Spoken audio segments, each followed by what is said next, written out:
വിശുദ്ധ പരമദിവ്യകാരുണ്യത്തിന് എന്നേരവും ആരാധനയും സ്തുതിയും പുകഴ്ചയും ഉണ്ടായിരിക്കട്ടെ. നമുക്ക് ആദ്യം സാക്ഷ്യങ്ങളെ പരിശോധിക്കാം. സാക്ഷ്യങ്ങളുടെ നമ്മൾ കേട്ട സാക്ഷ്യങ്ങൾ, ആ സാക്ഷ്യങ്ങൾ നമുക്ക് നൽകുന്ന സുവിശേഷം, അതാണ് സാക്ഷ്യങ്ങളുടെ സുവിശേഷമെന്ന് പറയുന്നത്. എല്ലാ സാക്ഷ്യവും സുവിശേഷമാണ്. എല്ലാ സാക്ഷ്യവും സുവിശേഷമാണ്, കർത്താവിൻ്റെ വചനമാണ് ശരിക്കും. അപ്പോൾ സാക്ഷ്യം എപ്പോഴും കേൾക്കുമ്പോൾ കർത്താവ് ചെയ്ത വലിയ കാര്യങ്ങളെ ഓർക്കുമ്പോൾ അത്രയും പരിപാലനയാണ് നമ്മൾ അനുഭവിക്കുന്നത്. ഇപ്പോൾ ഏറ്റവും അവസാനം പറഞ്ഞ സാക്ഷ്യം കേട്ടില്ലേ, അതായത് പ്രമദായുടെ സാക്ഷ്യം അല്ലേ. അവർ ഉടമ്പടി ചെയ്തിട്ടില്ല, പക്ഷേ ഇവിടെ ഉടമ്പടി ചെയ്ത സഹോദരങ്ങൾ അവർക്ക് ഉടമ്പടി ചെയ്തപ്പോൾ കിട്ടിയ കാശുരൂപവും ഇവിടെ പ്രാർത്ഥിക്കാൻ വന്നപ്പോൾ കിട്ടിയ വെഞ്ചരിച്ച നേർച്ച വസ്തുക്കൾ ആ മകൾക്ക് കൊണ്ടുപോയി കൊടുത്ത് പ്രാർത്ഥനാപൂർവം, അപ്പോഴത് അതീവ പ്രാർത്ഥനയോടെയാണ് ആ വ്യക്തി അത് ഉപയോഗിച്ചത്. കൊടുക്കുന്ന വ്യക്തിയും പ്രധാനപ്പെട്ടതാണ്, അത് ഉപയോഗിക്കുന്ന വ്യക്തിയും പ്രധാനപ്പെട്ടതാണ്. എന്താ കാര്യം? ഉപയോഗിക്കുന്ന വ്യക്തിക്ക് യേശു കർത്താവാണെന്ന് ആ നേർച്ച വസ്തുക്കളിലുള്ളത് എന്താ? നമ്മളത് പൗരോഹിത്യ വിധിപ്രകാരം ആശീർവദിക്കുമ്പോൾ കർത്താവിൻ്റെ സാന്നിധ്യം അതിൽ വിശ്വാസത്താൽ നിക്ഷേപിക്കപ്പെടുകയാണ് ചെയ്യണത്. ഇപ്പം തേനൊക്കെ ഉടമ്പടിയുടെ ഭാഗമല്ലെങ്കിൽ പോലും ജെറിക്കോ പ്രാർത്ഥന ചൊല്ലി 30 പേര് 2.5 മണിക്കൂർ 3 മണിക്കൂർ ആരാധനയും കൊണ്ട് നടന്ന് ഇത് ഈ ശുശ്രൂഷാലയം മുഴുവനും പ്രദക്ഷിണം വെച്ച് പ്രാർത്ഥിച്ചിട്ടാണ് അവസാനം 12 പ്രാവശ്യം നേർച്ച വസ്തുക്കളെ ആശീർവദിക്കുന്നത്. അതാണ് തേനൊക്കെ നിങ്ങൾ കേട്ടുള്ളത്, ഉപ്പ് എല്ലാം. അപ്പം ഞങ്ങളുടെ മനസ്സിലുണ്ടാവുന്നത് ഇത് ഉപയോഗിക്കുന്ന വ്യക്തികളോടൊക്കെ ദൈവത്തിൻ്റെ കരുണ ലഭിക്കണം. ഒത്തിരി ദൈവസ്നേഹത്തോടെയാണ് അത് ആശീർവദിക്കുന്നത്. കാര്യം ഞങ്ങളിവിടെ ശുശ്രൂഷകരെ ആരുമില്ലെങ്കിൽ പോലും മാതാവിൻ്റെ മണ്ണിൽ വേദനയോടെ കാലുകുത്തണ എല്ലാവർക്കും ദൈവത്തിൻ്റെ സന്ധിപ്പ് കിട്ടണമെന്നും പറഞ്ഞാണ് ബ്ലസ് ചെയ്യണത്. അല്ല, വെറുതെ ബ്ലസ് ചെയ്യുകയല്ല, കുറേ നേരം എടുത്ത് പ്രാർത്ഥിച്ചാണ് ഇതെല്ലാം ബ്ലസ് ചെയ്യണത്. അപ്പം നമ്മൾ വിശ്വാസത്തിൽ ആദരിക്കുമ്പോൾ ബഹുമാനപ്പെട്ട വോളണ്ടിയേഴ്സ് അവരെ കൊണ്ടുപോയി സ്വസ്ഥമായിട്ട് എവിടെയെങ്കിലും അച്ഛൻ്റെ മുറി തുറന്ന് മുറിയിൽ കൊണ്ടുപോയി അവരെ കിടത്തുക. സ്തുതിയുടെ hallelujah, hallelujah, hallelujah, hallelujah, hallelujah. യേശുവേ നന്ദി, ഹല്ലേലൂയ, ഹല്ലേലൂയ. ശക്തിയോടെ സ്തുതിക്കട്ടെ, ഹല്ലേലൂയ. ശക്തിയോടെ സ്തുതിക്കട്ടെ, ഹല്ലേലൂയ, ഹല്ലേലൂയ.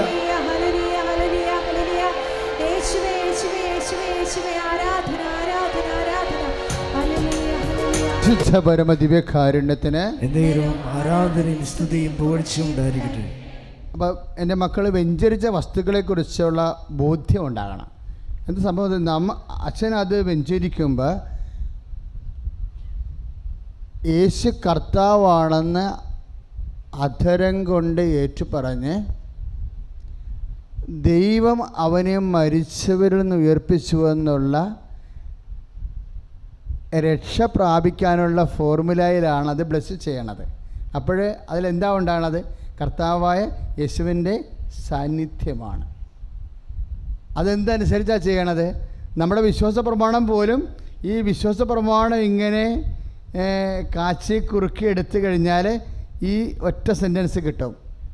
വിശ്വാസ പ്രമാണം നമ്മൾ പറയുന്നില്ലേ, ആകാശത്തിൻ്റെയും ഭൂമിയുടെയും സൃഷ്ടാവും സർവശക്തിയുള്ള പിതാവായ ദൈവത്തിൽ ഞങ്ങളെ വിശ്വസിക്കുന്നു തുടങ്ങിയിട്ട് പന്തിയോസ് പിലാത്തോസിൻ്റെ കാലത്ത് പീഡ സഹിച്ച് മരിച്ചു ഉയർത്തെഴുന്നേറ്റ് കർത്താവിൻ്റെ വീണ്ടും വരവെയുള്ള പരവുമായ ദൈവിക സത്യങ്ങളെ പ്രഘോഷിക്കുന്നത് അത് നപ്ഷ്യൽ ചെയ്തിരിക്കുകയാണ് 10:9 റോമ 10:9. എന്താണ്? യേശു കർത്താവാണെന്ന് അധരം കൊണ്ട് ഏറ്റുപറയും, ദൈവം അവന് മരിച്ചവർ ഉയർപ്പിച്ചെന്ന് ഹൃദയത്തിൽ വിശ്വസിക്കും. അങ്ങനെയാണ് ഈ നേർച്ച വസ്തുക്കളെ വെഞ്ചരിക്കണത്. അത് എനിക്ക് ആ ആന്തരികമായ ബോധ്യം എൻ്റെ മനസ്സ് ഷാർപ്പാകണ വരെ ഞാൻ വെഞ്ചരിച്ചുകൊണ്ടേയിരിക്കും. അല്ലെങ്കിൽ നമ്മളൊരു സാധാരണ പ്രാർത്ഥന പോലെ അങ്ങോട്ട് പ്രാർത്ഥിച്ചിട്ട് പോകും. അങ്ങനെയല്ല, എൻ്റെ മനസ്സിൽ അതെപ്പോഴാണ് പാകമാകണത്, അതിൻ്റെ ഓരോ ഫീലും യേശു കർത്താവാണെന്ന ഫീൽ എൻ്റെ മനസ്സിൽ കൃത്യമാകണ വരെ ഞാൻ നിങ്ങൾ ബ്ലസ് ചെയ്തുകൊണ്ടേയിരിക്കും. നിങ്ങൾ കണ്ടു കാണാം. അതാണ് ഈ 12 പ്രാവശ്യം ബ്ലസ് ചെയ്യണം എന്നൊക്കെ പറയണത്. അതിൻ്റെ കാര്യം അതാണ് സത്യമാണ്. എന്നിട്ട് യേശു കർത്താവിൻ്റെ സാന്നിധ്യത്തിൽ ഇത് നാമത്തിൽ ഇത് ബ്ലസ് ചെയ്ത് കഴിയുമ്പോൾ യേശു കർത്താവിൻ്റെ സാന്നിധ്യം അതിൽ പ്രത്യേക വിധി പ്രകാരം ഉണ്ടാവും. അതാണ് അച്ഛൻ ഉദ്ദേശിക്കണത്. അഭിഷിക്തൻ എന്നാ ഉദ്ദേശിക്കണത് അതാണല്ല അതിൻ്റെ അകത്ത് ബലമായിട്ട് വരേണ്ടത്. അഭിഷിക്തൻ എന്നാ ഉദ്ദേശിക്കണത് അതാണ് അതിൻ്റെ അകത്ത് ഫലമായി വരേണ്ടത്. അപ്പോൾ സമസ്തവും ദൈവത്തിൻ്റെ ഇതെല്ലാം വചനങ്ങളാണ്. ഈ വെഞ്ചരിപ്പിനെല്ലാം അടിസ്ഥാനം എന്താണ്? വചനങ്ങളാണ്. വചനങ്ങളിലുള്ള നമ്മുടെ വിശ്വാസം, ആ വിശ്വാസം അഭിഷേക വിധി പ്രകാരം പൗരോഹിത്യ യോഗ്യതയാൽ ആശീർവദിക്കുമ്പോഴാണ് കർത്താവ് പൗരോഹിത്യമൊക്കെ സ്ഥാപിച്ചിരിക്കുന്നത്. എന്തിനാണ്? എല്ലാ കാലങ്ങളും എല്ലാത്തരമുള്ള ആൾക്കാർക്ക് കർത്താവിനെ സംലഭ്യമാകാനാണ്, അല്ല പുരോഹിതന് സംലഭ്യമാകാനല്ല. എക്കാലങ്ങളിലുമുള്ള എല്ലാ കാലങ്ങളിലുമുള്ള എല്ലാ ജനങ്ങൾക്കുമുള്ള എല്ലാ വിഷയങ്ങൾക്കും കർത്താവിൻ്റെ കാരുണ്യവും സന്ധിപ്പും സൗഖ്യവും കാലഘട്ടങ്ങളിൽ പ്രകടമാകാൻ വേണ്ടിയാണ് കർത്താവ് this in memory of me എന്നല്ലേ ഈശോ പറഞ്ഞത്. കുർബാന സ്ഥാപിച്ചപ്പോൾ എന്താ പറഞ്ഞത്? ഇതെൻ്റെ ഓർമ്മയ്ക്കായി ചെയ്യാൻ. കർത്താവിൻ്റെ ഓർമ്മയ്ക്കായി ചെയ്യണ ഓരോ കാര്യങ്ങളിലും കർത്താവിൻ്റെ സാന്നിധ്യം ഉണ്ടാകും. അതിനകത്ത് നിത്യജീവനെ സംബന്ധിക്കുന്ന വിഷയങ്ങളാണ് കുർബാനയിലുള്ളത്. കുർബാന ഓർമ്മയ്ക്കായി ചെയ്യുമ്പോൾ നമ്മൾക്ക് രോഗം സുഖപ്പെടുക അല്ല, അങ്ങനെയുള്ള കാര്യങ്ങളല്ല ഉദ്ദേശിക്കുന്നത്. അത് നടക്കുന്നുണ്ട്, പക്ഷേ നിത്യജീവനാണ് ഉദ്ദേശിക്കുന്നത്. കർത്താവിൻ്റെ ഓർമ്മയ്ക്കായി ചെയ്തു കഴിഞ്ഞാൽ നമുക്ക് മരിക്കുകയില്ല എന്നുള്ളത്. മരിക്കാതിരിക്കാൻ വേണ്ടിയാണ് കർത്താവ് കുർബാന സ്ഥാപിച്ചിരിക്കുന്നത്, നിത്യത വരെ ജീവിക്കാൻ വേണ്ടി. കൈ അടിച്ച് കർത്താവ്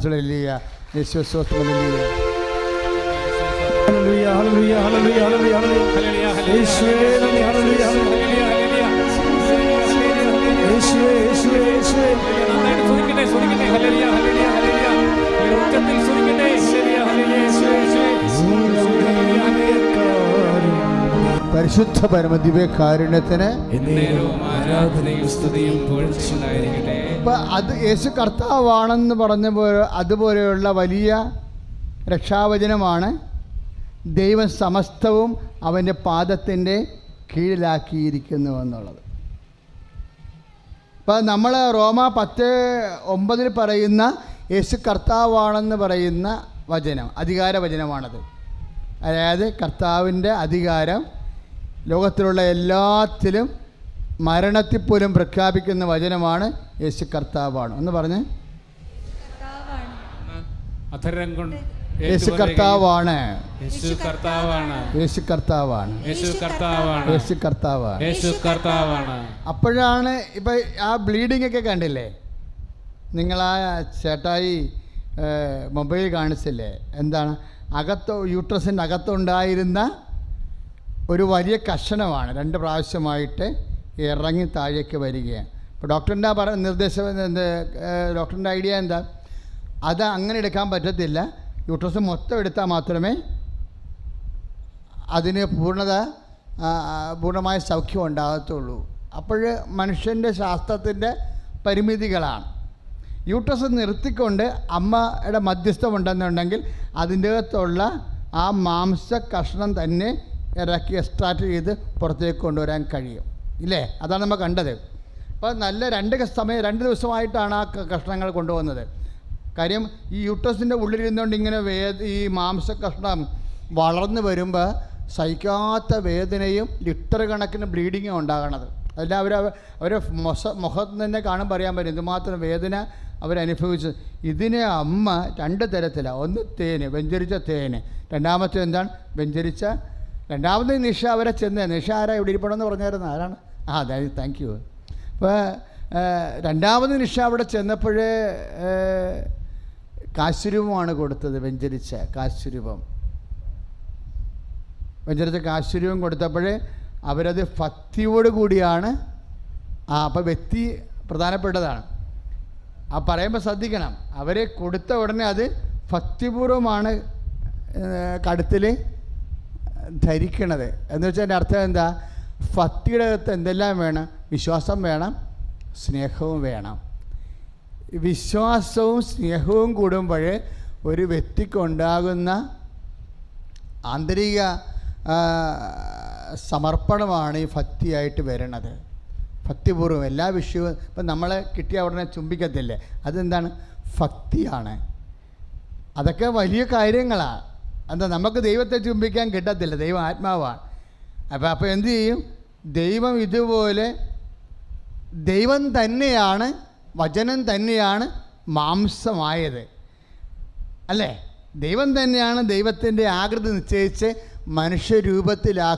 ആകിയത്. അതുകൊണ്ട് മനുഷ്യരൂപത്തിലുള്ള ദൈവസാന്നിധ്യത്തിൻ്റെ അടയാളങ്ങളെല്ലാം ദൈവത്തിൻ്റെ മാധ്യമങ്ങളാണ്. അതുകൊണ്ടാണ് മാധ്യമങ്ങളെ നമ്മൾ വണങ്ങണത്. ആരാധിക്കത്തില്ല, വണങ്ങും ഇല്ലേ? വണങ്ങും. വണക്കം കൊടുക്കണതിൻ്റെ ആ വണക്കത്തിൽ എന്തെല്ലാം ഉണ്ട്? സ്നേഹമുണ്ട്, പിന്നെ എന്താണ്? വിശ്വാസമുണ്ട്, പിന്നെ എന്താണ്? പ്രത്യാശയുണ്ട്. അപ്പോൾ ഈ ദൈവിക പുണ്യങ്ങളാണ് നമ്മളെ അങ്ങോട്ട് കൊടുക്കണത്. അപ്പോൾ ഈ ഭക്തി ആചരിക്കുമ്പോൾ അതിലെന്തെല്ലാം ഉണ്ടെന്ന് നമ്മൾ അറിയണം. എന്തെല്ലാമാണ് ഉള്ളത്? അതിൻ്റെ അകത്ത് സ്നേഹമുണ്ട്, പിന്നെ എന്തുണ്ട്? വിശ്വാസമുണ്ട്. അപ്പോൾ സ്നേഹവും വിശ്വാസവും. ഇപ്പോൾ നമുക്ക് ഇപ്പോൾ അവർ പറഞ്ഞില്ലേ, ഞാൻ എവിടെ പോയാലും ജപമാല ചൊല്ലിക്കൊണ്ടേയിരിക്കും. എന്താ കാര്യം? വിശ്വാസമാണ്. വിശ്വാസത്തിലാണ് ചെയ്യണത്. അപ്പോൾ വിശ്വാസത്തോടെ നമ്മൾ പ്രവർത്തിക്കുമ്പോൾ ആണ് ഇപ്പോൾ ആ കാശുരൂപം കെട്ടിയ ഉടനെ തന്നെ അടുത്ത കഷ്ണം ഇളകി അവിടുന്ന് മാറി. ഇളക്കിയെടുക്കണേ. അതായത് ആ കാശുരൂപം ധരിച്ച ഉടനെ യൂട്രസിൻ്റെ ഉണ്ടായിരുന്ന രണ്ടാമത്തെ ഏതാണ്ട് 15 സെൻറ്റിമീറ്ററോളമുള്ള മാംസക്കഷ്ണങ്ങളാണ്. മിക്കവാറും ഒരു 150 ഗ്രാമെങ്കിലും കാണും അത്. അപ്പോൾ അത്രയും മാംസക്കഷ്ണം ഇളക്കി അവിടുന്ന് ആളിന് ഒരു കേടുമില്ലാത്ത രീതിയിൽ പുറത്തേക്ക് കൊണ്ടുവരും. അതെന്താ കാര്യം? യേശു കർത്താവാണെന്ന് അധരം കൊണ്ട് ഏറ്റുപറഞ്ഞാൽ ദൈവം അവന് മരിച്ചോ ഉയർപ്പിച്ചെന്ന് ഹൃദയത്തിൽ വിശ്വസിച്ചാൽ റോമ 10:9 നമ്മൾ പ്രഖ്യാപിക്കാൻ. പ്രാർത്ഥനയുമുണ്ട്, പ്രഖ്യാപനമുണ്ട്. പ്രാർത്ഥന അധരം കൊണ്ട് നമ്മൾ നടത്തുന്ന പ്രാർത്ഥനയാണ്. പ്രഖ്യാപനം എന്ന് പറയണത് വിശുദ്ധ വസ്തുക്കൾ നമ്മൾ ധരിക്കുകയും ഉപയോഗിക്കുകയും ചെയ്യുമ്പോൾ അവിടെ പ്രാർത്ഥനയല്ല നടക്കുന്നത്. എന്താണ് നടക്കുന്നത്? പ്രഖ്യാപനമാണ്. രണ്ടും രണ്ട് സംഭവമാണ്. വിശുദ്ധ വസ്തുക്കൾ നമ്മൾ ഉപയോഗിക്കുന്നില്ലേ? ഇപ്പോൾ വെഞ്ചരിച്ച വിശുദ്ധ വസ്തുക്കൾ നമ്മൾ ഉപയോഗിക്കുമ്പോഴേ എന്താ സംഭവിക്കുന്നത്? നമ്മൾ പ്രഖ്യാപിക്കുകയാണ്. വിശ്വാസം പ്രഖ്യാപിക്കുകയാണ്. അപ്പോൾ വിശുദ്ധ വസ്തുക്കൾ ഉപയോഗിക്കുമ്പോൾ എൻ്റെ മക്കൾ മനസ്സിലുണ്ടാകണം, നമ്മളെന്ത് ചെയ്യണം? എന്താണ്? വിശ്വാസം പ്രഖ്യാപിക്കുകയാണ്. വിശ്വാസം പ്രഖ്യാപിക്കുന്നതാണ് ആ പ്രോസസ്സ്. രക്ഷ പ്രാപിക്കുക. രക്ഷ എന്ന് പറയുന്നത് ആരാ? ലൂക്ക 2:30 ശിമയോൻ യോസേഫിനെ കയ്യിലെടുത്തിട്ട് പറഞ്ഞു, എല്ലാ മനുഷ്യർക്കും വേണ്ടി ഒരുക്കിയിരിക്കുന്ന രക്ഷ എൻ്റെ കണ്ണുകൊണ്ട് കണ്ടിരിക്കണമെന്ന് പറയും അല്ലേ?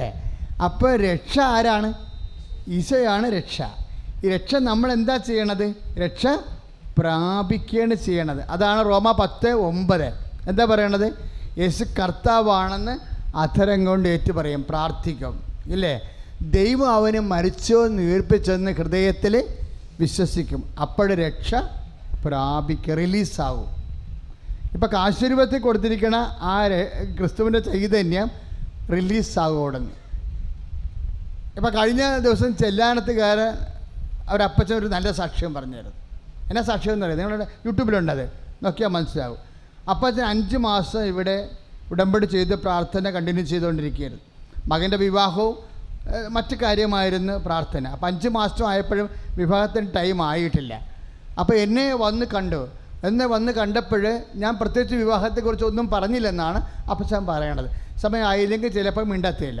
കാര്യം അത് മിണ്ടേണ്ട കാര്യമാണെങ്കിൽ തീർച്ചയായിട്ടും മിണ്ടിയിരിക്കും, അല്ലെങ്കിൽ അതിനെക്കുറിച്ച് നമ്മൾ ബോധരാകേണ്ട. അച്ഛൻ പറഞ്ഞില്ലല്ലോ എന്ന് വിചാരിച്ചുകൊണ്ട് ആരും വിഷമിക്കേണ്ട കാര്യമില്ല. എന്താ കാര്യം വെച്ചാൽ പറയേണ്ട കാര്യം അത്രയും സീരിയസ് ആണെങ്കിൽ പറയും, അല്ലെങ്കിൽ സ്വാഭാവികമായി നടക്കേണ്ട കാര്യമായതുകൊണ്ട് അതിനെക്കുറിച്ച് ടെൻഷൻ അടിക്കേണ്ട. പക്ഷേ അപ്പൻ എന്നോട് പറഞ്ഞു, അച്ഛാ എന്നോടൊന്നും പറയാനില്ലെന്ന് ചോദിച്ചപ്പോൾ എന്താ ചെയ്തത്? ഒരു കാശുരൂപം വിശ്വാസ പ്രമാണം ചൊല്ലി വെഞ്ചരിച്ച് കൊടുത്തു. അപ്പച്ചനത് കഴുത്തേ ധരിച്ചു. അപ്പോൾ അത് അപ്പച്ചൻ്റെ സാക്ഷ്യത്തിൽ കിടക്കുന്നുണ്ട്. അച്ഛൻ എന്നോടൊന്നും പറഞ്ഞില്ല, പക്ഷേ ഇത് തന്നപ്പോൾ എനിക്ക് മനസ്സിലായി മാതാവിൻ്റെ കാശുരൂപല്ലേ തന്നത്.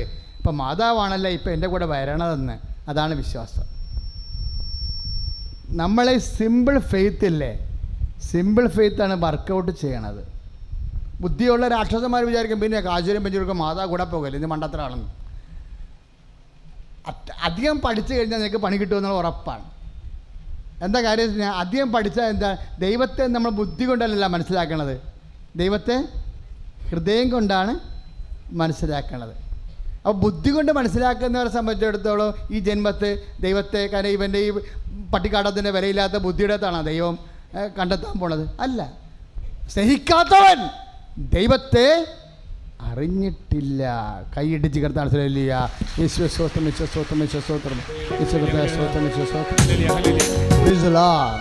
അവസാനം കർത്താവ് ഇപ്പോൾ വെളിപ്പെടുത്തിയ വചനം എന്താണ്? 1 യോഹന്നാൻ 4:8. അവസാനം ഈശോ പറഞ്ഞ വചനം എന്താ? 1 യോഹന്നാൻ 4:8. സ്നേഹിക്കാത്തവൻ പറഞ്ഞേ, സ്നേഹിക്കാത്തവൻ ദൈവത്തെ അറിഞ്ഞിട്ടില്ല. അപ്പോഴ് ദൈവത്തെ അറിയണത് ബുദ്ധി കൊണ്ട് അല്ല, ദൈവത്തെ അറിയണത് ഹൃദയം കൊണ്ടാണ്. അതാണ് സത്യം, ദൈവത്തെ അറിയണത്. ഇപ്പം അപ്പച്ചൻ എന്നാ പറഞ്ഞത്? അച്ഛൻ എന്നോട് മകൻ്റെ കല്യാണത്തെക്കുറിച്ച് പറഞ്ഞില്ല, പക്ഷേ അച്ഛൻ വെഞ്ചരിച്ച മാതാവിൻ്റെ കശുരൂപം എനിക്ക് തന്നു. അപ്പോഴേ മാതാവാണല്ലോ എൻ്റെ കൂടെ പോകുന്നതെന്ന്. അതാണ് സ്നേഹം. അത് ആ മനുഷ്യന് അത്രയും സ്നേഹം അമ്മയോടുണ്ട്. അതാണ് നിങ്ങൾ മാനസാന്തരപ്പെട്ട് ശിശുക്കളെ പോലെ ആകുന്നില്ലെങ്കിൽ, നിങ്ങൾ മാനസാന്തരപ്പെട്ട് ശാസ്ത്രജ്ഞന്മാരെ പോലെ ആകാനല്ല, ദൈവശാസ്ത്രജ്ഞന്മാരെ പോലെ ആകുന്നില്ലെന്നല്ല പറഞ്ഞിരിക്കണത്. നിങ്ങൾ മാനസാന്തരപ്പെട്ട് ദൈവശാസ്ത്രജ്ഞന്മാരെ പോലെ ആകുന്നില്ലെങ്കിൽ ദൈവരാജ്യത്തിൽ പ്രവേശിക്കത്തില്ലെന്നല്ല ഈശോ പറഞ്ഞത്. അങ്ങനെ പറയാതിരിക്കാൻ വേണ്ടി ഈശോ പറഞ്ഞത് എന്താണ്? നിങ്ങൾ മാനസാന്തരപ്പെട്ട് ദൈവശാസ്ത്രജ്ഞനായാലും ശരി ശിശുവായിരിക്കണമെന്ന്. എന്താണ്? അത്രയും നിഷ്കളങ്കമായി ദൈവത്തെ സ്നേഹിക്കണം. അപ്പം എന്താ സംഭവിച്ചെന്നറിയാവോ? 3-ാം വക്കം അപ്പൻ നെഞ്ചത്തോട്ട് നോക്കിയപ്പോൾ ഞെട്ടിപ്പോയി. എന്താ സംഭവിച്ചത്? നെഞ്ചത്ത് 10-12 കൊല്ലമായിട്ട് ഒരു പരു കിടപ്പുണ്ടായിരുന്നു. അതിങ്ങനെ വെള്ളത്തിൽ ഇറങ്ങി പണിയണ ആളാണ്, ചാലിൻ്റെ പണിക്കാരനാണ്. അപ്പം എപ്പോഴും വെള്ളത്തിൽ ഇറങ്ങേണ്ടി വരും. അപ്പോൾ ഈ ഉപ്പ് വെള്ളവും ചീക്ക വെള്ളമൊക്കെ കൊണ്ട് ഇത് എപ്പോഴും ഇങ്ങനെ പഴുത്തും ചൊറിഞ്ഞും മാന്തിയും കീറിയും ഒക്കെ വല്ലാണ്ടിരിക്കും. അപ്പോൾ പലരും പറഞ്ഞു നിങ്ങളിത് വെച്ചുകൊണ്ടിരിക്കണ, ഇതെവിടെയും കൊണ്ട് കാണിക്കല്ലേ, കീറിക്കല്ലേ, കള എന്തെങ്കിലും ചെയ്ത് നിങ്ങൾ കൊണ്ടുനടന്നിട്ട്. അപ്പം പറയണത് ഞാൻ എല്ലാ മരുന്നും ഇതിന് വേണ്ടി ഉപയോഗിച്ച് ഇപ്പം ഞാൻ അത് നിർത്തി. കാര്യം എന്താ? ഇതുകൊണ്ടൊന്നും ഗതി പിടിക്കാത്തത് കൊണ്ട് ഞാൻ ആ സംഭവം സ്റ്റോപ്പ് ചെയ്ത്. ഇത് ഇപ്പോഴുണ്ട്. ഈ കാശുരൂപം കെട്ടി 2 കാശുരൂപം ഇതിന്മേടെ മുട്ടി. അതാണ് പ്രശ്നം. അത് അങ്ങനെ അറിയാതെ ചെയ്തതാണ്. മാതാവ് അറിഞ്ഞുകൊണ്ട് ചെയ്തതും പുള്ളിക്കാരൻ അറിയാണ്ട് ചെയ്തതാണ്. കാശുരൂപം മുട്ടി 2 ദിവസം കഴിഞ്ഞപ്പോഴുണ്ട് ഈ സാധനം അപ്രത്യക്ഷമാകുകയാണ്. അല്ലാതെ അവിടെ വേറെ പ്രശ്നമൊന്നുമില്ല, അപ്രത്യക്ഷമായി. എന്താ കാര്യം? സിമ്പിൾ ഫെയ്ത്താണ്. അത് ആ മോള് അവസാന പ്രമിത പറഞ്ഞ എന്താണ്? നമ്മുടെ കർത്താവ്, ജീവനുള്ള കർത്താവ് ഇന്നും ജീവിക്കണമെന്ന് പറഞ്ഞില്ലേ, ഇല്ലേ?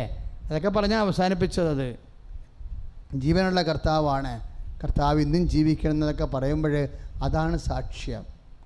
കാര്യം കേൾക്കുന്നവർക്ക് വിശ്വാസമുണ്ടാകണം. കേൾക്കുന്നവർക്ക് അവരുടെ പ്രയാസ നിമിഷങ്ങളിൽ എൻ്റെ കർത്താവ് അവളെ സഹായിച്ച പോലെ എന്നെയും സഹായിക്കുമെന്നുള്ള പ്രത്യാശ ഉണ്ടാകണം. അതുകൊണ്ട് എൻ്റെ മക്കൾ ശരിക്കും ഇങ്ങനെ പ്രെയറിൽ തന്നെ പ്രാർത്ഥിച്ച് തന്നെ പോകണം. പ്രാർത്ഥിച്ച് തന്നെ പോകണം. പ്രാർത്ഥിക്കുമ്പോൾ എന്താ ഉള്ളത്? വെറുതെ ഇങ്ങനെ ഇപ്പോൾ ഈ പിച്ചും പേയും പറഞ്ഞ പോലെ പെയ്തും പിറക്കും ഭ്രാന്തന്മാർ നടക്കണം എന്നല്ല പറയാൻ അർത്ഥം. ഇതിൻ്റെ അകത്തെല്ലാം ഉള്ളത് സ്നേഹമാണ്. പ്രാർത്ഥനയുള്ള എന്താണ്? സ്നേഹിക്കാത്തവൻ ദൈവത്തെ അറിഞ്ഞിട്ടില്ലെന്ന് പറഞ്ഞ പോലെ തന്നെ സ്നേഹിക്കാത്തവൾക്ക് പ്രാർത്ഥിക്കാനും പറ്റത്തില്ല. അപ്പോഴും നിങ്ങൾ പ്രാർത്ഥിക്കുമ്പോൾ ഓർക്കണം, ഞാൻ ഇപ്പോൾ എല്ലാവരും വന്ന് കൊന്ത ചെല്ലാൻ വേണ്ടി നമ്മൾ സന്ധ്യയ്ക്ക് ജപമാല ചെല്ലാൻ വേണ്ടി വിളിക്കത്തില്ലേ? അപ്പോഴേ ജപമാല ചെല്ലാൻ വേണ്ടി വിളിക്കുമ്പോൾ നിങ്ങൾക്ക് തോന്നുന്നുണ്ടോ ചില ആൾക്കാർ സന്ധ്യയ്ക്ക് ജപമാല ചെല്ലുമ്പോൾ ഉദ്ദേശിക്കണത് എങ്ങാനും ജപമാല ഇല്ല നാളെ പട്ടി കടിച്ചാൽ എന്ത് ചെയ്യുമെന്നാണ്. വണ്ടിക്ക് മനുഷ്യനൊക്കെ പുറത്ത് പോകണമല്ലോ, വല്ല വണ്ടി പിടിച്ചാൽ എന്ത് ചെയ്യും? അപ്പോൾ പേടിച്ചിട്ടാണ് ചില ആൾക്കാർ കുടുംബ പ്രാർത്ഥന ചെല്ലണത്. അപ്പോഴേ പേടിച്ചിട്ടാണ് ചില ആൾക്ക്, അതാണ് പ്രശ്നം വന്നിരിക്കുന്നത്. നിങ്ങൾ പ്രാർത്ഥിക്കുമ്പോൾ ഉള്ളിലൊന്ന് ചിന്തിക്കണം, നല്ലതാണ്. ഞാൻ പേടിച്ചിട്ടാണോ ചെയ്യണത് അതാ സ്നേഹിച്ചിട്ടാണോ ചെയ്യണമെന്ന്. സിമ്പിളാണ്. എപ്പോഴും പ്രാർത്ഥിക്കുമ്പോൾ അഡ്വാൻസായിട്ട് പറയണം, കർത്താവേ ഞാൻ മുട്ടി നിന്ന് പ്രാർത്ഥിക്കണേ. കാര്യം എന്താണ്? ഞാൻ നിന്നെ അത്രയും സ്നേഹിക്കുന്നുണ്ടെന്ന് ആദ്യമേ കയറി പറഞ്ഞേക്കണം. കർത്താവേ ഞാൻ മുട്ടയെന്ന് പ്രാർത്ഥിക്കണേ, കാര്യം ഞാൻ അത്രയും നിന്നെ വിശ്വസിക്കുന്നുണ്ടെന്ന് പറയണം. എന്നിട്ട് നീ പ്രാർത്ഥിക്കുമ്പോഴൊക്കെ ഇടയ്ക്കിടയ്ക്ക് സുഹൃത ജപം പോലെ നീ നിൻ്റെ ഉള്ളിൽ ചോദിക്കണം, ഞാൻ എൻ്റെ ഈശ്വരനെ സ്നേഹിക്കുന്നുണ്ടോ? സ്നേഹിക്കണ കൊണ്ടാണോ ഞാൻ പ്രാർത്ഥിക്കണത്? അങ്ങനെ ചോദിച്ചാൽ ഒരു ആഴ്ച കൊണ്ട് തന്നെ നിൻ്റെ പ്രയറിൻ്റെ പ്രയോഗശേഷി വർദ്ധിക്കും. ശരിക്കും ഇപ്പോഴെന്നാ പറഞ്ഞിരിക്കുന്നത്? നിങ്ങളങ്ങനെ സ്നേഹിക്കുമ്പോൾ നമ്മൾ സ്നേഹിക്കുകയും വിശ്വസിക്കുകയും പ്രത്യാശിക്കുകയും ചെയ്യുന്നതിനാണ്, അതാണ് നമ്മൾ പ്രഖ്യാപിക്കണത്. നമ്മൾ പ്രാർത്ഥിക്കത്തില്ലേ? പ്രാർത്ഥിക്കുമ്പോൾ സംഭവിക്കണത്, ഇപ്പോൾ നമ്മൾ നേർച്ച വസ്തു ഉപയോഗിക്കുന്നു, അല്ലെങ്കിൽ നമ്മൾ പ്രാർത്ഥിക്കുന്നു. അപ്പോൾ പ്രാർത്ഥിക്കുമ്പോൾ നമ്മൾ പ്രഖ്യാപിക്കുകയാണ് ചെയ്യണത്. പ്രഖ്യാപിക്കുമ്പോൾ ഈ പ്രഖ്യാപിക്കുന്നതിൻ്റെ ആ ഒരു ശക്തി, അതിൻ്റെ സത്യസന്ധത അനുസരിച്ച് കൊണ്ട് നമ്മൾ സത്യത്തിലല്ല ഈശോനെ ആരാധിക്കണത്. അപ്പോൾ ആരാധന എപ്പോഴും വരേണ്ടത് എന്താണ്? സത്യമാണ് വരേണ്ടത്, അല്ലേ? ആരാധന എന്താണ് എപ്പോഴും വരേണ്ടത്? നിങ്ങൾ സത്യത്തിലും ആത്മാവിലും ദൈവത്തെ ആരാധിക്കാൻ ആരാധന എപ്പോഴും സത്യം വരണം. സത്യമെന്ന് പറയുന്നത് എന്താണ്? പല തരത്തിലും ഈശോ സത്യമാണ്. ഈശോയിലൂടെ ദൈവത്തെ ആരാധിക്കാം. അതുപോലെ ഈശോയെ പോലെ സ്നേഹിച്ച് ദൈവത്തെ ആരാധിക്കാം. ഈശോയെപ്പോലെ വിശ്വസിച്ച്, ഈശോ ഭൂമിയിലായിരുന്ന കാലങ്ങളിൽ എങ്ങനെയാണ് പിതാവിനെ ആരാധിച്ചത്? അവൻ സത്യത്തിലും ആത്മാവിലും ആരാധിച്ചു. അതുപോലെ നമ്മൾ ചെയ്യണ കാര്യങ്ങൾ സത്യസന്ധമായി ചെയ്യണം. മുട്ട നിൽക്കുമ്പോൾ എന്താ ഉദ്ദേശിക്കുന്നത്? കർത്താവേ ഞാൻ സത്യമായും നിന്നെ വിശ്വസിക്കുന്നു. നീ കർത്താവിന് വേണ്ടിയൊരു ത്യാഗം അനുഭവിക്കുമ്പോൾ നീ എന്താണ് ഉള്ളിൽ കർത്താവേ ഞാൻ സത്യത്തിലാണ് നിന്നെ ആരാധിക്കണത്, കാര്യം ഇത് സത്യമാണ്, എൻ്റെ സ്നേഹം സത്യമാണെന്ന്, ഇല്ലേ? അപ്പം സ്നേഹത്തോടു കൂടിയാണ് നിങ്ങൾ ആരാധിക്കണമെങ്കിൽ ഫലത്തിൽ അത് സത്യത്തിലാണ് നീ ആരാധിക്കണത്. കാര്യം നീ ദൈവത്തോട് കാണിക്കണ സ്നേഹം സത്യമാണ്. കാര്യം എന്താണ്? അതിൻ്റെ പേരിൽ നിനക്ക് നഷ്ടമുണ്ടായി, അതിൻ്റെ പേരിൽ നിനക്ക് സമയമോ സമ്പത്തോ ആരോഗ്യമോ നഷ്ടപ്പെട്ടാൽ അത് സ്നേഹത്തിലാണെങ്കിൽ നിൻ്റെ ആരാധന സത്യത്തിലാണ്. കാര്യം സത്യസന്ധമായ ദൈവത്തിൻ്റെ തിരുസന്നിധിയിൽ നീ മുട്ടുനിൽക്കുകയോ നീ പ്രാർത്ഥിക്കുകയോ ചെയ്യുമ്പോൾ ദൈവത്തിന് തോന്നണം, ഇത് ജോസഫച്ചൻ പറഞ്ഞത് കൊണ്ടല്ല, നിൻ്റെ ആന്തരികമായ ബോധ്യത്തിൽ നിന്നാണെന്ന്. ഉടമ്പടി ചെയ്ത കൊണ്ടല്ല ഇങ്ങനെ ചെയ്യണത്, ഉടമ്പടി ചെയ്ത കൊണ്ടല്ല, സത്യമായി ഉടമ്പടി എന്നെ സപ്പോർട്ട് ചെയ്യുന്നുണ്ട്. പക്ഷേ ഞാൻ ചെയ്യണതിൻ്റെ കാരണം എന്താണ്? I pray because I love. ഞാനത് ചെയ്യുന്നു കാരണം എന്താ? ഞാൻ നിന്നെ സ്നേഹിക്കുന്നു. ഉടമ്പടി നിനക്ക് ഫെസിലിറ്റേറ്റ് ചെയ്തു തരും, ഉടമ്പടി നിന്നെ സപ്പോർട്ട് ചെയ്തു തരും. സത്യത്തിൽ നിൻ്റെ ദൈവത്തെ ആരാധിച്ച് ദൈവത്തിൻ്റെ കൃപയാർജിക്കാൻ സമയബന്ധിതമായി കൈ അടിച്ച് കർത്താവിനെ സ്തുതിക്കുക.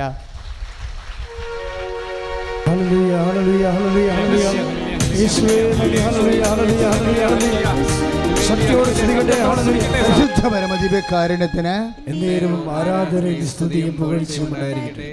അവസാനം വെളിപ്പെട്ട വചനം എന്താ? ഉടമ്പടി നിന്നെ ഫെസിലിറ്റേറ്റ് ചെയ്ത് തരും, എന്നുവെച്ചാൽ സൗകര്യപ്പെടുത്തി തരും. എന്താണ്? കർത്താവിനെ നിനക്ക് സത്യത്തിൽ ആരാധിക്കാൻ. എന്തിനാണ്? നിൻ്റെ ജീവിത വിഷയങ്ങളുടെ മേൽ സമയബന്ധിതമായി. അതാണ് വിഷയം. ദൈവത്തെ സ്നേഹത്തിൽ ആരാധിക്കുമ്പോൾ സമയച്ചുരുക്കം സംഭവിക്കും. ഉടമ്പടി സമയച്ചുരുക്കത്തിൻ്റെ പ്രാർത്ഥനയാണ് ഒരർത്ഥത്തിൽ. ദൈവത്തെ സത്യത്തിൽ ആരാധിക്കുമ്പോൾ, ദൈവത്തെ സ്നേഹത്തിൽ ആരാധിക്കുമ്പോൾ, സ്നേഹമാണ് ശരിക്കും സമയച്ചുരുക്കം ഉണ്ടാക്കുന്നത്. ഉടമ്പടിയുടെ നിർദ്ദേശം എന്താ? ഉടമ്പടിയുടെ എല്ലാ നിബന്ധനകളും, ആദ്യ നിബന്ധന എന്താ? 10 നിബന്ധനകളുണ്ടായിരുന്നു ഉടമ്പടിക്ക്, അല്ലേ? പഴയ നിയമത്തിൽ വാഗ്ദാന നാട് പ്രാപിക്കാൻ പോയ ദൈവജനത്തിന് ദൈവത്തിൻ്റെ സാന്നിധ്യം കൂടെ ഉറപ്പ് വരുത്താൻ വേണ്ടി ദൈവം 10 നിബന്ധനകളെ കൊടുത്തിരുന്നു. നിൻ്റെ കർത്താവ് ദൈവം ഞാനാകുന്നു തുടങ്ങി 10 നിബന്ധനകളെ.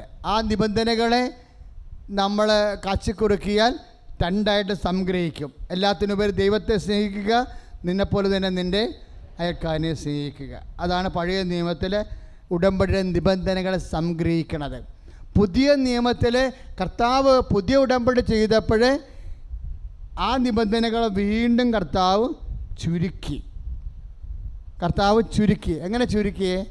കർത്താവ് പറഞ്ഞു, നിങ്ങളെ സ്നേഹിക്കണം, പക്ഷേ നിൻ്റെ കർത്താവായ ദൈവം നിന്നെ സ്നേഹിച്ചതുപോലെയാണ് നീ സ്നേഹിക്കേണ്ടതെന്ന് പറഞ്ഞു. അതെങ്ങനെയാണ്? സഹിച്ചുകൊണ്ട് സ്നേഹിക്കാൻ പറഞ്ഞു. സഹിച്ചുകൊണ്ട് സ്നേഹിക്കാൻ പറഞ്ഞു, അല്ലേ? കർത്താവ് അത് 1 മുഴം പോകാൻ മാത്രമേ 1 മൈൽ പോകേണ്ടവൻ്റെ കൂടെ 2 മൈൽ പോകുക. അത് കർത്താവിൻ്റെ ഒരു സ്നേഹത്തിൻ്റെ സ്വഭാവമാണത്. സ്നേഹത്തിൻ്റെ സ്വഭാവമാണ്. അപ്പോൾ അതായത് സ്നേഹത്തിൻ്റെ സ്വഭാവം ഈശോ വെളിപ്പെടുത്തിയ എങ്ങനെയാണ്? ഉടമ്പടി സ്നേഹത്തിൻ്റെ സ്വഭാവം അറിയാതെ ഈ ഉടമ്പടി പുരോഗമിക്കത്തില്ല. ഉടമ്പടി സത്യസന്ധമായി പുരോഗമിച്ചില്ല എന്ന് നിങ്ങൾക്ക് തോന്നുന്നുണ്ടോ? ഉടമ്പടി എങ്ങനെയെങ്കിലും ഇങ്ങനെ ഒരു പ്രത്യേക രീതിയിൽ ഞങ്ങൾ പറയണ പോലെ തന്നെ നിങ്ങൾ പറഞ്ഞു കഴിയുമ്പോൾ എല്ലാം അതുപോലെ സംഭവിക്കുമെന്ന്. അതിൻ്റെ ആത്മാവ് എന്താണെന്ന് ആദ്യം മനസ്സിലാക്കണം നിങ്ങൾ. ആത്മാവ് എന്താണ്? ഉടമ്പടി എന്ന് പറയുന്നത് എന്താണ്? ഉടമ്പടി ദൈവത്തിൻ്റെ നിബന്ധനകളാണ് ശരിക്കും. ആ നിബന്ധനകളെ കാച്ചി കുറുക്കി കൊണ്ടുവന്ന് ഈശോ അവസാനം ഉടമ്പടി ചെയ്തപ്പോഴെന്താ പറഞ്ഞത്? നിൻ്റെ കർത്താവ് ഞാൻ നിങ്ങളുടെ കർത്താവും ദൈവവുമാണ്, അല്ലേ? ഉടമ്പടി ചെയ്യുന്ന ഈശോ എന്നാ പറഞ്ഞത്? പുതിയ ഉടമ്പടി ചെയ്യുന്ന ഈശോ എന്നാ പറഞ്ഞത്? യോഹന്നാൻ 13:13 എന്താ പറഞ്ഞത്? ഞാൻ നിങ്ങളുടെ കർത്താവും ദൈവവുമാണ്. അത് ശരിയാണ്. നിങ്ങളുടെ കർത്താവും ദൈവവുമായി ഞാൻ നിങ്ങളുടെ പാദങ്ങൾ കഴുകിയെങ്കിൽ നിങ്ങളും പരസ്പരം പാദങ്ങൾ കഴുകണം. കർത്താവിൻ്റെ നാമത്തിൽ സ്നേഹിച്ച് സഹിച്ച് വിനയപ്പെട്ട് യേശു കർത്താവാണെന്ന് പ്രഖ്യാപിക്കാൻ വേണ്ടിയുള്ള നടപടിക്രമങ്ങളുടെ ആന്തരികതയാണ് ഇപ്പോഴേ കർത്താവ് വെളിപ്പെടുത്തുന്നത്. ചുമ്മാ അതരം കൊണ്ട് എന്തെങ്കിലും പറഞ്ഞാൽ സംഭവം നടക്കത്തില്ലെന്നർത്ഥം. എന്താ കാര്യം? എന്താ? നിങ്ങളുടെ കർത്താവും ദൈവവുമായി ഞാൻ, അതാണ് യോഹന്നാൻ 13:13. നിങ്ങളുടെ കർത്താവും ദൈവവുമായി ഞാൻ നിങ്ങളുടെ പാദങ്ങൾ കഴുകിയെങ്കിൽ നിങ്ങളും പരസ്പരം പാദങ്ങൾ കഴുകണം. അപ്പോൾ യൂദാസിൻ്റെ പാദമായാലും കഴുകേണ്ടി വരും, അല്ലേ? യൂദാസിൻ്റെ പാദം ഈശോ കഴുകിയതാണ്. അപ്പം നിൻ്റെ ശത്രുവിനെ പോലും ശുശ്രൂഷിക്കാനുള്ള സ്നേഹത്താൽ നീ വളരണമെന്ന് ഉടമ്പടി ചെയ്യാൻ. സ്തുതിയുടെ ഹല്ലേലൂയ, യേശുവേ സ്തോത്രം, hallelujah, hallelujah, hallelujah, hallelujah, hallelujah. ശുദ്ധപരമ ദിവ്യകാരുണ്യത്തിന് ആരാധനയും സ്തുതിയും പുകഴ്ചയും ഉണ്ടായിരിക്കട്ടെ. ആദ്യം സാക്ഷ്യം പറഞ്ഞ ഒരു ആഷയില്ലേ, ആഷാ ശരത് അല്ലേ? ആരാണെന്ന് ആ പേര് ഞാൻ മറന്നുപോയി. ആ മോളുടെ ആഷയം തോന്നാം. രണ്ടാമത് സാക്ഷ്യം പറഞ്ഞ മോള്, അവർ അവസാനം ഒരു കാര്യം പറഞ്ഞു. എന്നാ പറഞ്ഞത് അവരെ? അതായത് നമ്മൾ ഇപ്പോഴൊക്കെ സാക്ഷ്യങ്ങൾ പറയുന്ന ആൾക്കാർ ഭയങ്കര വേദ ഉപദേശം ചെയ്യുന്നവരാ. സാക്ഷ്യത്തിൻ്റെ നേച്ചർ കണ്ട, അവർ നമ്മളെല്ലാവരും ഉപദേശിച്ചിട്ടാണ് പോയത്. നിങ്ങൾക്ക് എന്തെങ്കിലും പ്രതിസന്ധി ഉണ്ടെങ്കിൽ നിങ്ങൾ പതറുകയൊന്നും ചെയ്യരുത്. ഉടമ്പടി ചെയ്യുമ്പോൾ ആദ്യ ഘട്ടങ്ങളിലൊക്കെ കുറച്ച് പതർച്ച ഉണ്ടാകും. പക്ഷേ എല്ലാവർക്കും ഉണ്ടാകണം നിർബന്ധമില്ല കേട്ടോ. ചില ആൾക്കാർക്ക് ഉണ്ടാകാൻ ഒരു ആദ്യ ഘട്ടങ്ങളിലൊരു പതർച്ച ഉണ്ടാകും. പക്ഷേ എന്നിട്ട് അവരെന്നാ പറഞ്ഞത്? എന്നാലും നിങ്ങളെ പതറരുത്, ഇരട്ടി ചെയ്യണമെന്നാണ് കാര്യം. അവർ പറഞ്ഞ വചനമാണ് പറഞ്ഞത്. കാര്യം കർത്താവിൻ്റെ സ്നേഹത്തിൻ്റെ ഒരു ലെവലാണത്. നിന്നോട് ശണ്ട കൂടി നിൻ്റെ മേലങ്കി കരസ്ഥമാക്കാൻ ഉദ്യമിക്കുന്നവന്, അല്ല നിന്റെ ഉടുപ്പ് കരസ്ഥമാക്കാൻ ഉദ്യമിക്കുമെന്നവന് മേലങ്കി കൂടി വിട്ടുകൊടുക്കുക എന്നാണ്. അതായത് സത്യത്തിൽ ആരാധനയുടെ ആന്തരികതയാണത്. അതായത് നിയമപ്രകാരം ചെയ്യാനുള്ള ഇത് മാത്രം ചെയ്ത കർത്താവുമായിട്ട് അത് ഉടമ്പടിയുടെ ആന്തരികതയല്ല. ഇപ്പം ചില ആൾക്കാർ പറയത്തില്ലേ നിയമപ്രകാരം ചെയ്യാനുള്ള കാര്യങ്ങൾ. എപ്പോഴും നമ്മൾ ശ്രദ്ധിക്കണം, നിയമത്തിൻ്റെ അപ്പുറത്ത് കാര്യങ്ങൾ ചെയ്യണം. നിയമത്തിൻ്റെ അപ്പുറത്ത് നമ്മൾ ആവശ്യപ്പെട്ടതിൻ്റെ കൂടുതൽ കാര്യം, അത് ദൈവരാജ്യത്തിൻ്റെ ഒരു പ്രിൻസിപ്പിളാണ്. നമ്മൾ ആവശ്യപ്പെട്ടതിനേക്കാൾ കൂടുതൽ ചെയ്യണത് എന്താണ്? അതാണ് നിങ്ങളുടെ നീതി. അത് പറഞ്ഞേ, ഫരിസേയരുടെയും നിയമജ്ഞരുടെയും നീതിയെ അതിലംഘിക്കുന്നില്ലെങ്കിൽ നിങ്ങൾ ദൈവരാജ്യത്തില് പ്രവേശിക്കുകയില്ല. അതാണ് കർത്താവിന്റെ നിലപാട്. മത്തായി ശ്ലീഹായുടെ സുവിശേഷം 5:20. നിങ്ങളുടെ നീതി. കർത്താവ് നീതി എന്ന് പറയുമ്പോൾ കർത്താവ് സഹിക്കുന്ന സ്നേഹമെന്ന് കൂടി അറിയാണ്ട് പറയുന്നുണ്ടോ എന്ന് എനിക്ക് ചില സമയം സംശയം തോന്നിയിട്ടുണ്ട്. കാര്യം അതിനുശേഷം കർത്താവ് എന്താ പറയണത്? നിന്നോട് 1 മൈൽ പോകാൻ ആഗ്രഹിക്കുന്നതിൻ്റെ കൂടെ നീ 2 മൈൽ പോകണമെന്ന്, അല്ലേ? മത്തായിയുടെ സുവിശേഷം 5:41.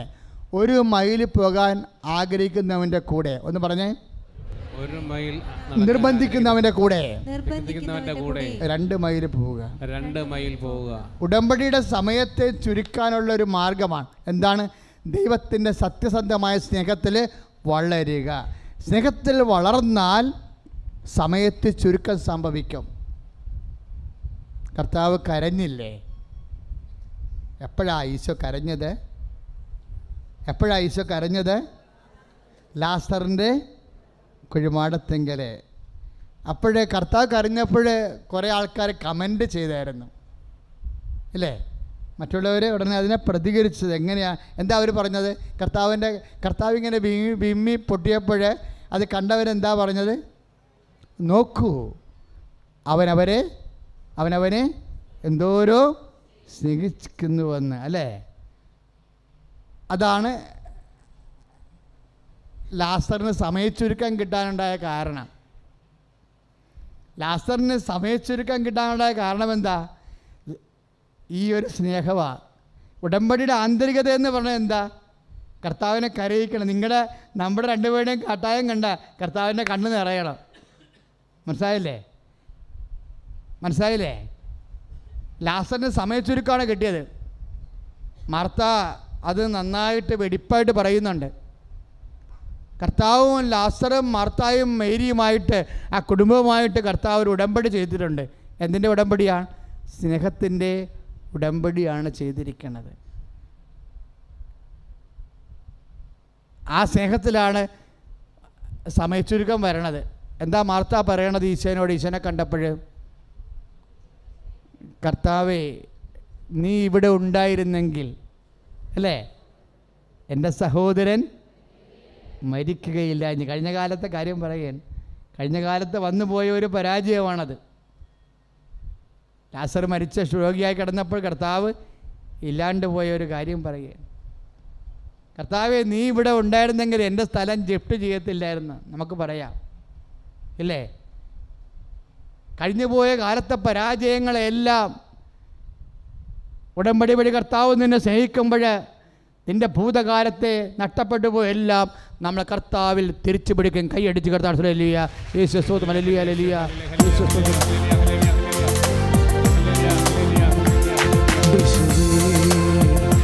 രക്ഷകാ കർത്താവേ നാഥനേ യേശുവേ രക്ഷകാ കർത്താവേ നാഥനേ.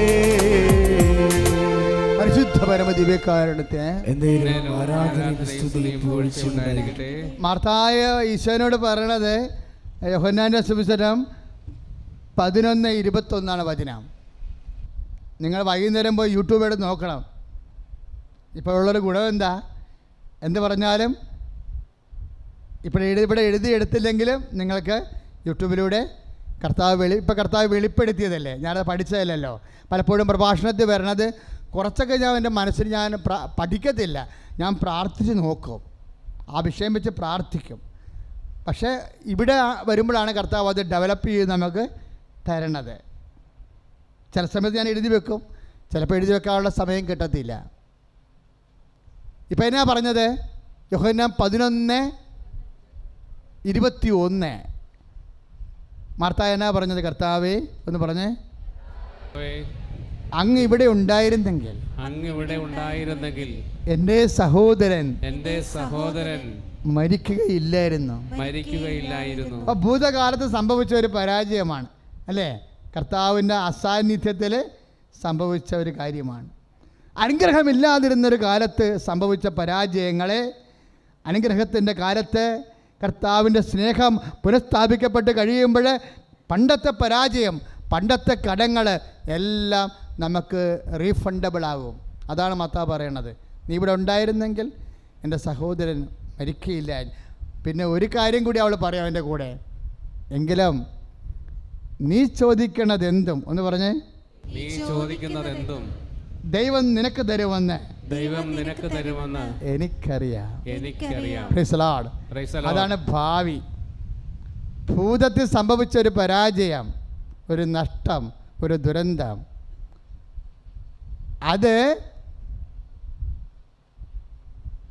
അതിനെ ഭൂതത്തിൻ്റെ മേലും ഭാവിയുടെ മേലും അധികാരമുള്ളവരാണ് നീ.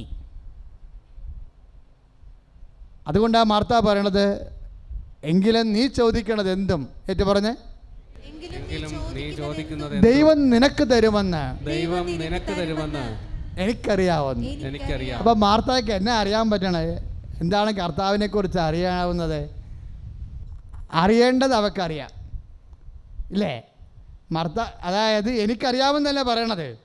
നീ ചോദിക്കണത് എന്തും ദൈവം നിനക്ക് തരുമെന്ന് എനിക്കറിയാം. മാർത്തയ്ക്ക് എന്താണ് അറിയാവുന്നത്? കർത്താവിനെക്കുറിച്ചറിയാം, പിതാവിനെക്കുറിച്ചറിയാം, പിതാവും കർത്താവും തമ്മിലുള്ള ബന്ധത്തെക്കുറിച്ചറിയാം. അത്രയും അറിയണം നമ്മളും അത്രയും അറിയണം. അപ്പോൾ മരിച്ചവന് ചേർക്കും. കർത്താവിനെക്കുറിച്ചറിയാം, പിന്നെ പിതാവിനെക്കുറിച്ചറിയാം, പിതാവും കർത്താവും തമ്മിലുള്ള ബന്ധത്തെക്കുറിച്ചറിയാം. പിതാവും കർത്താവും തമ്മിലുള്ള ബന്ധത്തെക്കുറിച്ച് കർത്താവ് എന്താ പറഞ്ഞത്? ഞാൻ എൻ്റെ പിതാവിൻ്റെ കൽപ്പനകൾ പാലിച്ച് ഏറ്റു പറഞ്ഞ് അവന്റെ സ്നേഹത്തിൽ നിലനിൽക്കുന്ന പോലെ എന്റെ കൽപ്പനകൾ പാലിച്ചാൽ നിങ്ങളും എന്റെ സ്നേഹത്തില് നിലനിൽക്കും. യോഹന്നാന്റെ സുവിശേഷം 15:11. യോഹന്നാൻ 15:11 എന്താണ്? ഒന്നുകൂടി പറഞ്ഞേ. ഞാൻ എന്റെ പിതാവിന്റെ കൽപ്പനകള് പാലിച്ച് അവന്റെ സ്നേഹത്തില് നിലനിൽക്കുന്ന പോലെ എന്റെ കൽപ്പനകൾ പാലിച്ചാൽ നിങ്ങളും എന്റെ സ്നേഹത്തില് നിലനിൽക്കും. അപ്പോഴ് ആ സ്നേഹത്തിൽ നിലനിൽക്കുമ്പോൾ അതാണ് മാർത്ത പറയണത്, നീയും അപ്പായും തമ്മിൽ അവിഭാജ്യമായ സ്നേഹമാണ്. അത് കാരണം നീ ചോദിക്കണത് എന്തും അപ്പാ നിനക്ക് തരുമെന്ന് എനിക്കറിയാം. പറഞ്ഞാൽ മനസ്സിലായില്ലേ? ദൈവം എൻ്റെ മക്കളെ ചോദിക്കണതെന്തും. അതുകൊണ്ടാണ് യോഹന്നാൻ 15:7 പറയണത്. നിങ്ങൾ എൻ്റെ വചനം പാലിച്ചാൽ, നിങ്ങൾ എൻ്റെ വചനം പാലിക്കുകയും ആ വചനം നിങ്ങളിൽ നിലനിൽക്കുകയും ചെയ്താൽ, ഒന്ന് പറഞ്ഞേ, നിങ്ങൾ എന്നെ സ്നേഹിക്കുകയും ആ വചനം പാലിക്കുകയും ചെയ്താൽ, നിങ്ങൾ എൻ്റെ വചനം പാലിക്കുകയും നിങ്ങൾ എൻ്റെ വചനം പാലിക്കുകയും ആ വചനം നിങ്ങളില് നിലനിൽക്കുകയും ചെയ്താൽ നിങ്ങൾക്ക് ഇഷ്ടമുള്ളത് ചോദിക്കാം, നിങ്ങൾക്ക് ലഭിക്കും. അപ്പൊ കർത്താവ് ആ പിതാവിനോടുള്ള വചനം പാലിച്ച് പിതാവിൻ്റെ സ്നേഹത്തിൽ നിലനിൽക്കുന്നുവെന്നാണ് മാർത്തായും മറിയവുമൊക്കെ കർത്താവിൻ്റെ സ്നേഹത്തിൽ വസിച്ചപ്പോൾ കർത്താവിനെക്കുറിച്ച് അവർക്ക് മനസ്സിലായത്. കർത്താവ് പിതാവിൻ്റെ സ്നേഹത്തിൽ പിതാവിൻ്റെ വാക്ക് കേട്ട് നിലനിൽക്കുന്നവനാണ്. അതുകൊണ്ടാണ് മാർത്ത പറയണത്, നീ ചോദിക്കണത് എന്തും ദൈവം നിനക്ക് തരുമെന്ന് എനിക്കറിയാം. അപ്പോഴ് ഈശോ പറയും, മാർത്ത, നിൻ്റെ അറിവ് സത്യമാണ്, ഞാൻ ചോദിക്കണത് എന്തും ദൈവം എനിക്ക് തരും. നിൻ്റെ ചത്ത് ചീഞ്ഞു പോയ നിൻ്റെ ആങ്ങളയെ ഉയർപ്പിക്കാൻ ഞാൻ അപ്പാട് ചോദിച്ചാൽ ഇപ്പോഴവൻ ഉയർക്കും. കാരണം എന്താ? ഞാൻ പുനരുത്ഥാനവും ജീവനുമാണ്. ഞാൻ പുനരുത്ഥാനവും ജീവനുമായത് എങ്ങനെയാണ്? എൻ്റെ കർത്താവിൻ്റെ, എൻ്റെ അപ്പൻ്റെ വാക്ക് കേട്ട് അപ്പൻ്റെ വാക്കിൽ ഞാൻ നിലനിന്നപ്പോഴാണ് ഞാൻ പുനരുത്ഥാനമായത്. നീ ചോദിക്കണത് എന്തും ദൈവം നിനക്ക് തരുമെന്ന് പറഞ്ഞത് എങ്ങനെയാണ്? മരണത്തിൻ്റെ മേലും അധികാരം കിട്ടിയത് എങ്ങനെയാണ്? വചനത്തിൽ പാലിച്ച് ഉറച്ചു നിൽക്കുമ്പോൾ അവിഭാജ്യമായ ദൈവ മനുഷ്യ ബന്ധമുണ്ടാകുന്നു. ഉടമ്പടി നമ്മളെ അവിഭാജ്യമായ ദൈവ മനുഷ്യ ബന്ധത്തിലേക്കാണ് വളർത്തുന്നത്. അതുകൊണ്ട് തന്നെ ഉടമ്പടിയുടെ സ്പിരിറ്റ് എന്താണെന്ന് എൻ്റെ മക്കൾ മനസ്സിലാക്കണം. അല്ല, നിങ്ങൾ 10 രൂപ കൊണ്ട് നടന്ന് കൊടുത്ത് നിങ്ങൾ ഉപവസിച്ചു, നിങ്ങൾ വചനം വായിച്ചു, അതുപോലെ തന്നെ നിങ്ങൾ കുമ്പസാരിച്ചു, അതുപോലെ തന്നെ നിങ്ങൾ 3 പാപങ്ങൾ ഉപേക്ഷിക്കുന്നു. എൻ്റെ മക്കളെ, ഉടമ്പടിയുടെ ഈ നിബന്ധനകളെല്ലാം ചെയ്യുമ്പോൾ അതെല്ലാം ഒരു മാർഗമാണ്, അതൊന്നും ലക്ഷ്യമല്ല. ഉടമ്പടിയുടെ നിബന്ധനകളെല്ലാം ഉടമ്പടിയുടെ മാർഗങ്ങളാണ്. ലക്ഷ്യമെന്താണ്? പിതാവുമായി ദൈവവുമായി ഒന്നാകുന്ന സ്നേഹമാണ് അതിൻ്റെ ലക്ഷ്യം. അതുകൊണ്ടാണ് പൗലോസ് പറയണത്, സ്നേഹമായിരിക്കട്ടെ നിങ്ങളുടെ ലക്ഷ്യം. 1 കൊറിന്ത്യർ 14:1 സ്നേഹമായിരിക്കട്ടെ നിങ്ങളുടെ, ബാക്കിയെല്ലാം മാർഗങ്ങളാണ്. ഒരു വിശ്വാസിയുടെ ലക്ഷ്യമെന്താണ്? ദൈവമായി സ്നേഹത്തിലാകുക. പക്ഷേ അതിലെന്ത് നഷ്ടപ്പെട്ടാലും, പ്രാർത്ഥനയ്ക്ക് ഉത്തരം താമസിച്ചാലും നിങ്ങൾ സ്നേഹത്തിൽ തന്നെ വസിക്കണം. അതാണ് പൗലോസ് പറയണത്, ആപത്തിനോ വാളിനോ മരണത്തിനോ ആർക്ക് യേശുക്രിസ്തു എന്നുള്ള സ്നേഹത്തിൽ നിന്ന് എന്നെ പിരിക്കാൻ കഴിയുമെന്ന്? ഒന്നിനും പറ്റത്തില്ലെന്ന്. അതാണ് ശരണമെന്ന പുണ്യം. ഇപ്പോൾ റോമ 8:35 എന്താ പറയണത്? ആപത്തിനോ വാളിനോ പട്ടിണിക്കോ ആർക്ക് യേശുക്രിസ്തുവിനുള്ള സ്നേഹത്തിൽ നിന്ന് എന്നെ പിന്തിരിക്കാൻ കഴിയും? ഉടമ്പടി ഉത്തരങ്ങൾ താമസിച്ചാലും, ചില ഉത്തരങ്ങൾ താമസിച്ചാലും എൻ്റെ മക്കൾ റോമ 8:35 എടുത്ത് വായിച്ചുകൊണ്ടിരിക്കണം. അതാണ് ആദ്യത്തെ ആ മോള് പറഞ്ഞത്. എന്താ പറഞ്ഞത്? എന്തെല്ലാം നമ്മുടെ എന്തെങ്കിലും ഒരു പ്രതിസന്ധി ഉണ്ടെങ്കിൽ നമ്മളത് ഇരട്ടിയായിട്ട് ചെയ്ത് പാലിക്കണം. എന്താ കാര്യം? അത് ശരണമെന്ന പുണ്യമാണ്. എന്തെല്ലാം ഇഷ്യൂ ഉണ്ടായാലും ഞാൻ വിട്ടു പിരിയത്തില്ല. ജോയിച്ചൻ ബ്രദർ പറഞ്ഞപ്പോഴും എന്താ പറഞ്ഞത്? നിങ്ങളുടെ ഉടമ്പടി പ്രകാരം നിങ്ങൾ കൃത്യമായിട്ട് പോകുന്നുണ്ടോ എന്ന് ഞങ്ങൾ നോക്കത്തുള്ളൂ. ഞങ്ങളുടെ ലക്ഷ്യം എന്താണ്? ദൈവവും നിങ്ങളും തമ്മിൽ നഖവും മാംസം പോലെ അടുത്തിട്ടുണ്ടോ? അടുപ്പിക്കാനുള്ള മാർഗങ്ങളെല്ലാം അമ്മ മാതാവ് പറഞ്ഞു തന്നത് ഉടമ്പടിയിലൂടെ നിങ്ങളോട് പറഞ്ഞിട്ടുണ്ട്. നിങ്ങൾ ആ മാർഗമല്ല ഉദ്ദേശിക്കണത്, ആ ലക്ഷ്യമല്ല. നിങ്ങൾക്ക് കാര്യം കണ്ടാൽ മതിയെന്നുണ്ടെങ്കിൽ നിങ്ങൾ വേറെ ധ്യാനകേന്ദ്രം തിരക്കേണ്ടി വരും. എന്താ കാര്യം?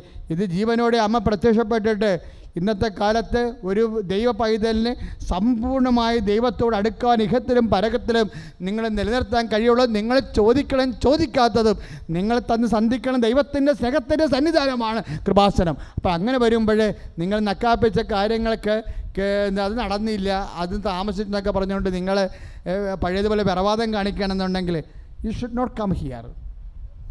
ഞങ്ങൾ പ്രതീക്ഷിക്കണില്ല ഇവിടെ. ഞങ്ങൾ പ്രതീക്ഷിക്കണത് ദൈവം നിങ്ങളിൽ നിന്ന് പ്രതീക്ഷിക്കുന്ന കാര്യങ്ങളുണ്ട്. എന്താണ്? കർത്താവിന് വേണ്ടി സ്നേഹത്തിൻ്റെ സാക്ഷികളാകാൻ നിങ്ങൾ തീരുമാനിച്ചാൽ ബാക്കിയെല്ലാം 9 സാക്ഷ്യം 12 സാക്ഷ്യമാണ് പറയണത്, 6 മാത്രമേ എഴുതി കൊടുക്കാൻ പറഞ്ഞിട്ടേ ഉള്ളൂ. ഉടമ്പടിക്ക് 6 കാര്യങ്ങളാണ് പറഞ്ഞിരിക്കുന്നത്.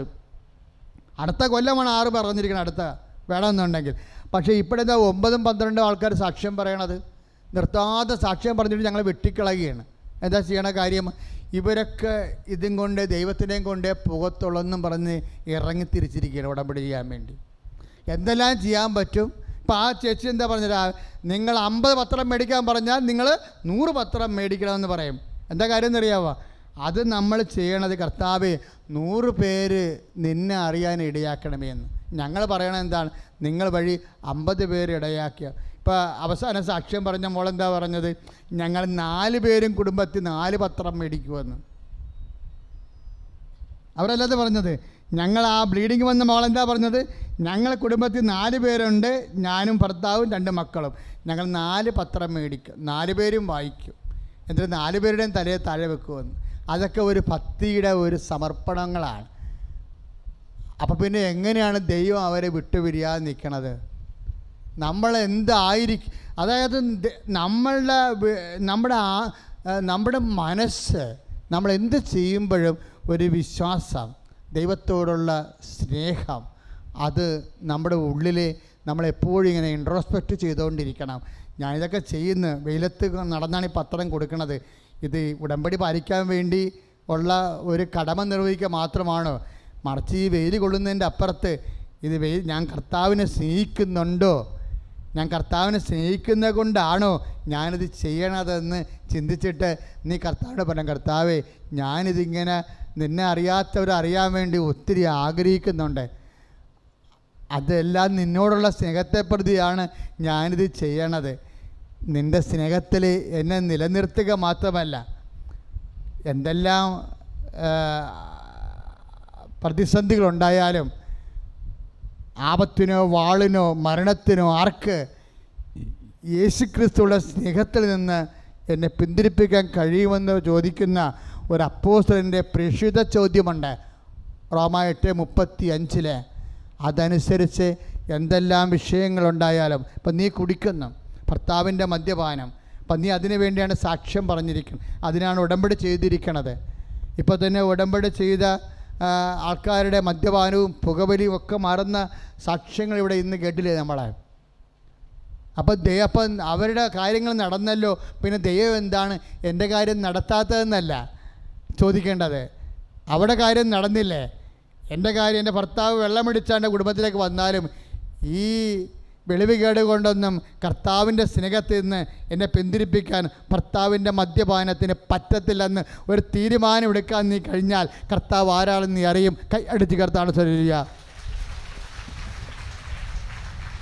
പരമദിവ്യകാരുണ്യത്തിന് ആരാധനയും സ്തുതിയും ഞാനിങ്ങനെ പറയാൻ കാരണം, നിങ്ങളുടെ ചില കാര്യങ്ങൾ നടക്കാൻ ചില കാര്യങ്ങൾ താമസിക്കുമെന്ന് പറയാനല്ല, താമസിക്കാതിരിക്കാനാണ് അങ്ങനെ പറയണത്.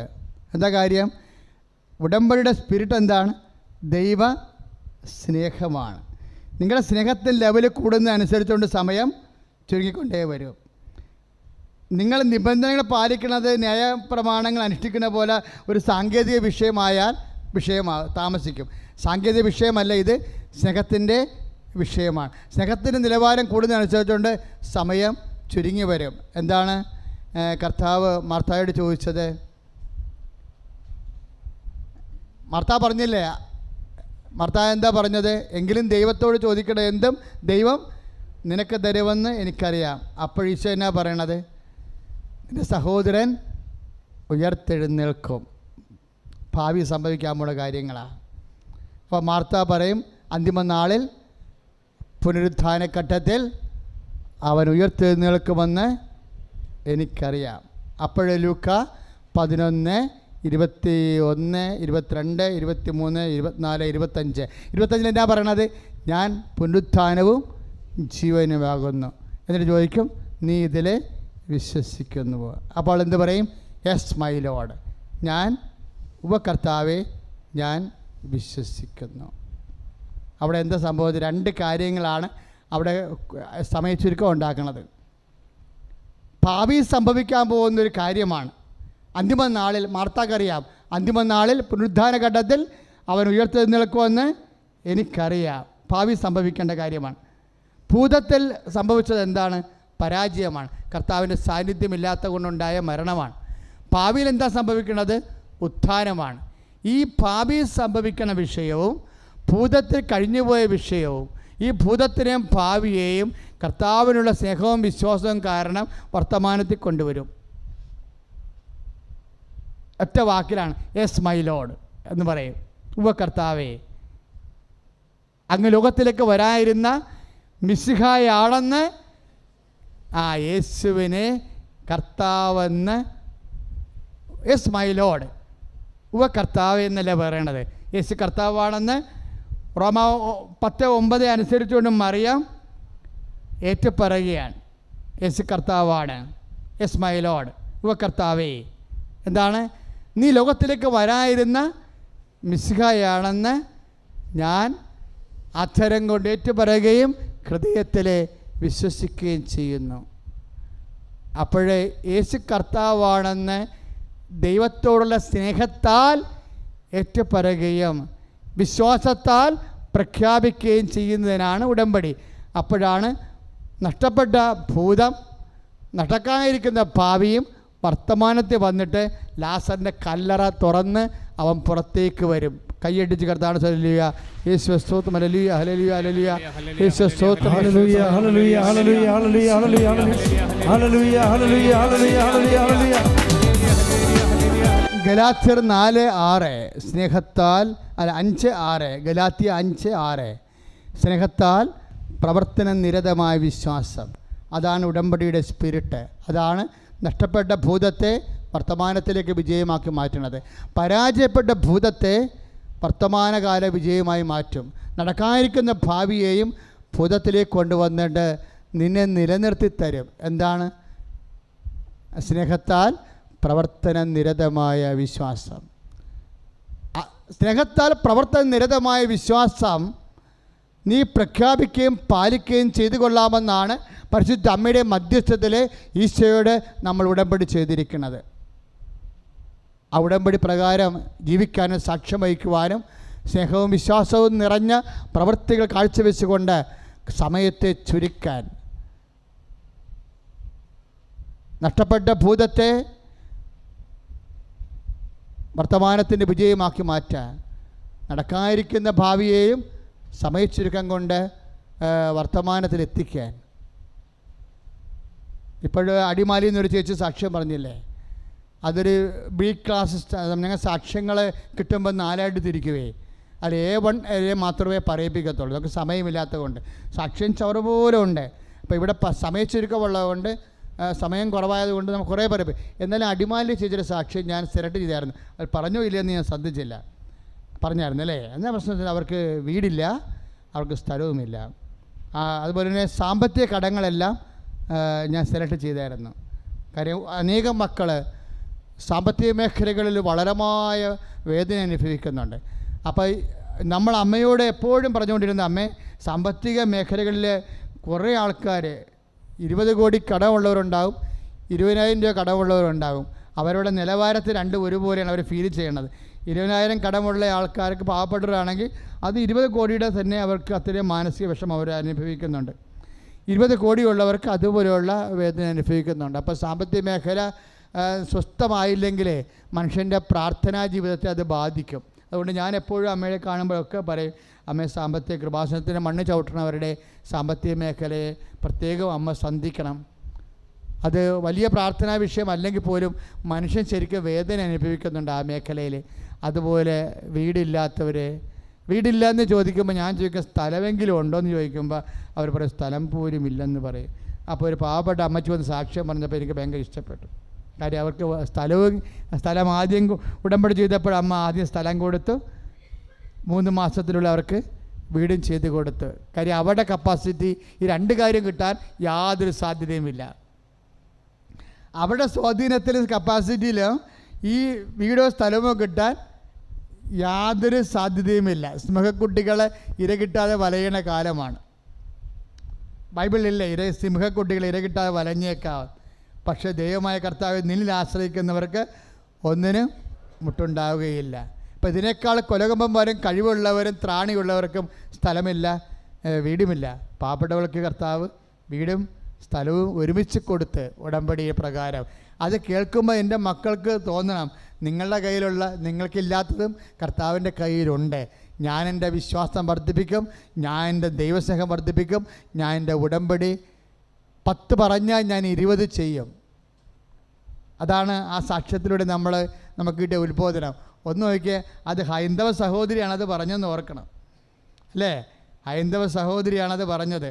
നിങ്ങൾ ഉടമ്പടിയിൽ എന്തെങ്കിലും പ്രതിസന്ധി ഉണ്ടായാൽ പതറരുത്, നിങ്ങളോട് 10 പറഞ്ഞതിന് 20 ചെയ്താൽ മതിയെന്ന്. പരിശുദ്ധാത്മാവ് അവരിലൂടെ വിശ്വാസികളെ ഉത്ബോധിപ്പിക്കേണ്ട ഒരു കാലം എനിക്ക് ഭയങ്കരമായിട്ട് ഇഷ്ടപ്പെട്ടായിരുന്നു അത് പറഞ്ഞപ്പോഴേ. കാര്യം കുടിമൂത്ത വിശ്വാസ സാക്ഷികൾ പറയുന്ന പോലെയാണ് ആന്തരിക ബോധ്യത്തോടെ ആ മകളത് പറഞ്ഞത്. അപ്പോൾ ഇതാണ് ഉടമ്പടിയുടെ അവസാനത്തിൽ കിട്ടിയിരിക്കുന്ന സാക്ഷ്യങ്ങൾ. അതുകൊണ്ട് ദൈവം നിങ്ങളുടെ വിശ്വാസം സത്യമാകാനും സത്യസന്ധമായ സത്യത്തിൽ ആരാധിച്ചും സ്നേഹിച്ചും നിങ്ങളുടെ അനുഗ്രഹത്തിൻ്റെ സമയങ്ങളെ ചുരുക്കിക്കൊണ്ടുവന്ന് ഉടമ്പടിയിൽ ദൈവം പറഞ്ഞിരിക്കുന്ന ഓരോ കാര്യങ്ങളും നിറവേറാത്ത ഒറ്റ വിഷയമില്ല. പക്ഷെ നിറവേറുമ്പോൾ നിങ്ങൾ വേദസാക്ഷിയോ വിശുദ്ധയോ ആയി മാറും. ഉടമ്പടിയുടെ ഏറ്റവും വലിയ ഗുണമതാണ്. നൊവേനകളൊക്കെ മനുഷ്യനെ എങ്ങനെ തുടങ്ങി അതുപോലെ തന്നെ നിലനിർത്തും. കള്ളുകുടിയനായിട്ട് നിലനിൽക്കും. അതൊക്കെയാണ് ഞാൻ ഒരു കാലത്ത് നൊവേനക്കൊക്കെ പോകുന്നവരെപ്പോഴും നമ്മൾ ശ്രദ്ധിക്കണം. അതിൻ്റെ ദൈവിക മനസ്സുകൂടി നിങ്ങൾ പാലിക്കണം. അല്ല നിങ്ങളുടെ കാര്യം കാണാൻ വേണ്ടി മാത്രം അതിനെ പുണ്യാളന്മാരെ മധ്യസ്ഥം വഹിച്ചാൽ ദൈവത്തിന് അതുകൊണ്ട് പ്രയോജനമില്ലാതെ വരും. അത് ഞാൻ എപ്പോഴും എൻ്റെ ഒരു പ്രശ്നമായതുകൊണ്ട് ഞാൻ പറഞ്ഞു, കർത്താവേ, ഓരോ മനുഷ്യൻ ജോലിയും കിട്ടി വീടും കിട്ടി പെണ്ണും കിട്ടി വീട് എല്ലാം പോകുന്നുണ്ട്, പക്ഷേ വെള്ളമടിക്കാരനായിട്ടും വ്യഭിചാരിയായിട്ട് തന്നെയാണ് ജീവിക്കണത്. അതുകൊണ്ട് എന്നാ പ്രയോജനം? അതാണ് പ്രശ്നം. അങ്ങനെ കർത്താവിൻ്റെ മുമ്പിൽ തേറി ഒരു 4 നൂറ്റാണ്ടിൽ നടന്നു കാണുമായിരിക്കും. അതാണ് അമ്മ ഉടമ്പടി ഇപ്പോൾ തന്നിരിക്കുന്നത്. ഉടമ്പടി ഒരു വിശ്വാസിയെ വേദസാക്ഷിയാക്കും. നിൻ്റെ ഭൗമികമായ കാര്യങ്ങൾ നടക്കണ പോലെ തന്നെ നീ ഒരു യഥാർത്ഥ സുവിശേഷത്തിൻ്റെ സാക്ഷിയായി മാറിയിരിക്കും. ആ മകൾ സാക്ഷ്യം പറഞ്ഞില്ലേ, എനിക്കിപ്പോൾ ഹെബ്രായൊക്കെ വായിച്ചാൽ പെട്ടെന്ന് മനസ്സിലാകുമെന്ന്. എനിക്കൊന്നും മനസ്സിലാകത്തില്ല അഞ്ഞ് വചനം, ബൈബിളിലെ വചനങ്ങളൊക്കെ. ഇപ്പോൾ എനിക്ക് എന്ത് പറഞ്ഞാലും മനസ്സിലാകും. എന്താ, സ്നേഹിച്ച് വായിച്ചപ്പോൾ കർത്താവെല്ലാം ജ്ഞാനം കൊണ്ട് അവളെ അഭിഷേകം ചെയ്ത് നമ്മുടെ മുമ്പിൽ കേട്ട സാക്ഷ്യങ്ങളല്ലേ ഇതെല്ലാം. അതുപോലെ നമുക്കും വളരണം. കർത്താവിനെ വളർത്തണമേ. കർത്താവിനെ സ്നേഹിക്കാൻ വേണ്ടി തീരുമാനമെടുത്ത ബാക്കിയെല്ലാം ചേർത്ത് നൽകുന്നതാണ്. ദൈവം നിങ്ങൾ അനുഗ്രഹിക്കട്ടെ. സ്തുതിയുടെ ഹല്ലേലൂയ. അച്ഛനോട് ചേർന്ന് പ്രാർത്ഥി. കർത്താവായ ദൈവമേ, മാർത്തായെ പോലെ അങ്ങയെ സ്നേഹിച്ച് എന്റെ സങ്കടത്തിന്റെ സമയം ചുരുക്കി സന്തോഷമാക്കാൻ എന്നെ സഹായിക്കണമേ. Praise the Lord. ഇപ്പോഴും നമ്മൾ ഉടമ്പടി വെച്ച വിഷയങ്ങൾക്ക് വേണ്ടി പരിശുദ്ധ അമ്മയോട് മധ്യസ്ഥത്തിലെ ദിവ്യകാരുണ്യത്തോട് പ്രാർത്ഥിക്കാൻ പോവുകയാണ്. ഇപ്പോഴേ കർത്താവ് രോഗികളെ സുഖപ്പെടുത്തുകയും കഴിഞ്ഞ ദിവസങ്ങളിൽ രതീഷ് എന്ന് പറയുന്ന ഒരു സഹപ്രവർത്തനമുണ്ട് എനിക്ക്. രതീഷ്, അദ്ദേഹമാണ് നമ്മുടെ പത്രം ചെയ്യണത്.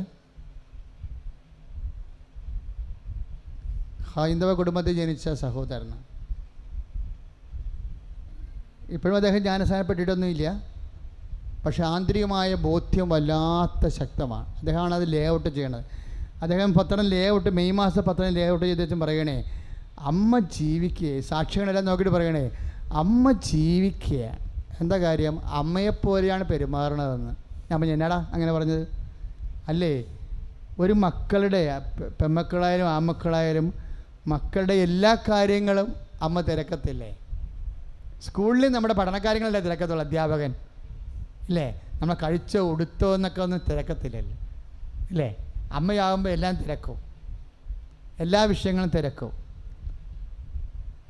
മാല ഇട്ടില്ലെങ്കിൽ നീ മാല ഇടാതെയാണ് ഇറങ്ങിപ്പോണത്, എന്താ കാര്യം കഴുത്തൊഴിഞ്ഞ പോലെ ഇരിക്കണല്ലേ, എന്ത് മാല എന്തെന്ന് ചോദിക്കും.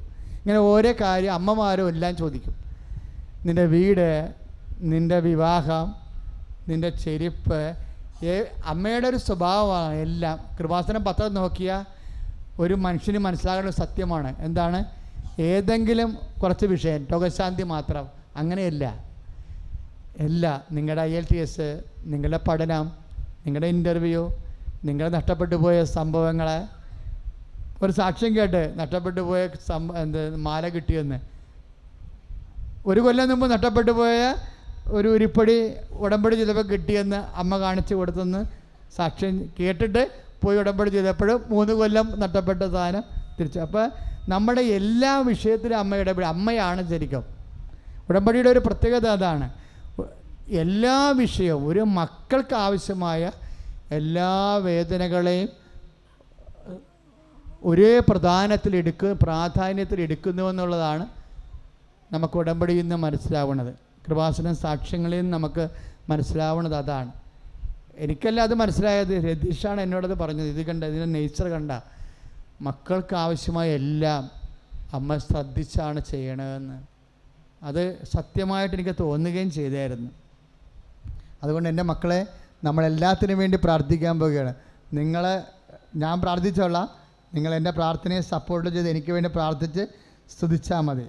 രോഗം, ക്ഷീണം, വിവാഹം, കുഞ്ഞുങ്ങളില്ലാത്തവർ, വീടില്ലാത്തവർ, സ്ഥലമില്ലാത്തവർ, കടക്കാർ, അന്യരാജ്യങ്ങളിൽ ജോലിയില്ലാതെ അലയുന്നവർ, ജോലി നഷ്ടപ്പെട്ടവർ, വിസ എക്സ്പയർ ആകാൻ പോകുന്നവർ, PR കിട്ടാത്തവർ, എമിഗ്രേഷൻ കിട്ടാത്തവർ, ഇങ്ങനെ എല്ലാ ജീവിതത്തിൽ ഒരു മനുഷ്യൻ അനുഭവിക്കുന്ന മൊത്ത വിഷയം, സാമ്പത്തിക വിഷയം, വരുമാനം ഇല്ലാത്തവർ, ഉള്ള വരുമാനം നഷ്ടപ്പെട്ടുകൊണ്ടിരിക്കുന്നവർ, സാമ്പത്തിക സ്രോതസ്സില്ലാത്തവർ, അടഞ്ഞു പോയവർ, അതുപോലെ തന്നെ വരുമാന മാർഗം, കമ്പോളങ്ങളും വ്യാപാരങ്ങൾ, വ്യവസായങ്ങൾ, അതുപോലെ തന്നെ എന്തെല്ലാം മാർഗങ്ങളിൽ നിങ്ങൾ നിലനിർത്തുന്ന ഭൗതിക സാഹചര്യങ്ങളിലെ പോരായ്മകളെ പരിഹരിക്കാൻ വേണ്ടി പരിശുദ്ധ അമ്മയുടെ മധ്യസ്ഥത്തിൽ അച്ഛൻ ഈശോയോട് യാചിക്കുന്ന സമയമാണ്. എൻ്റെ മക്കളെ ശക്തമായി ശ്രദ്ധിച്ചുകൊണ്ടിരിക്കട്ടെ.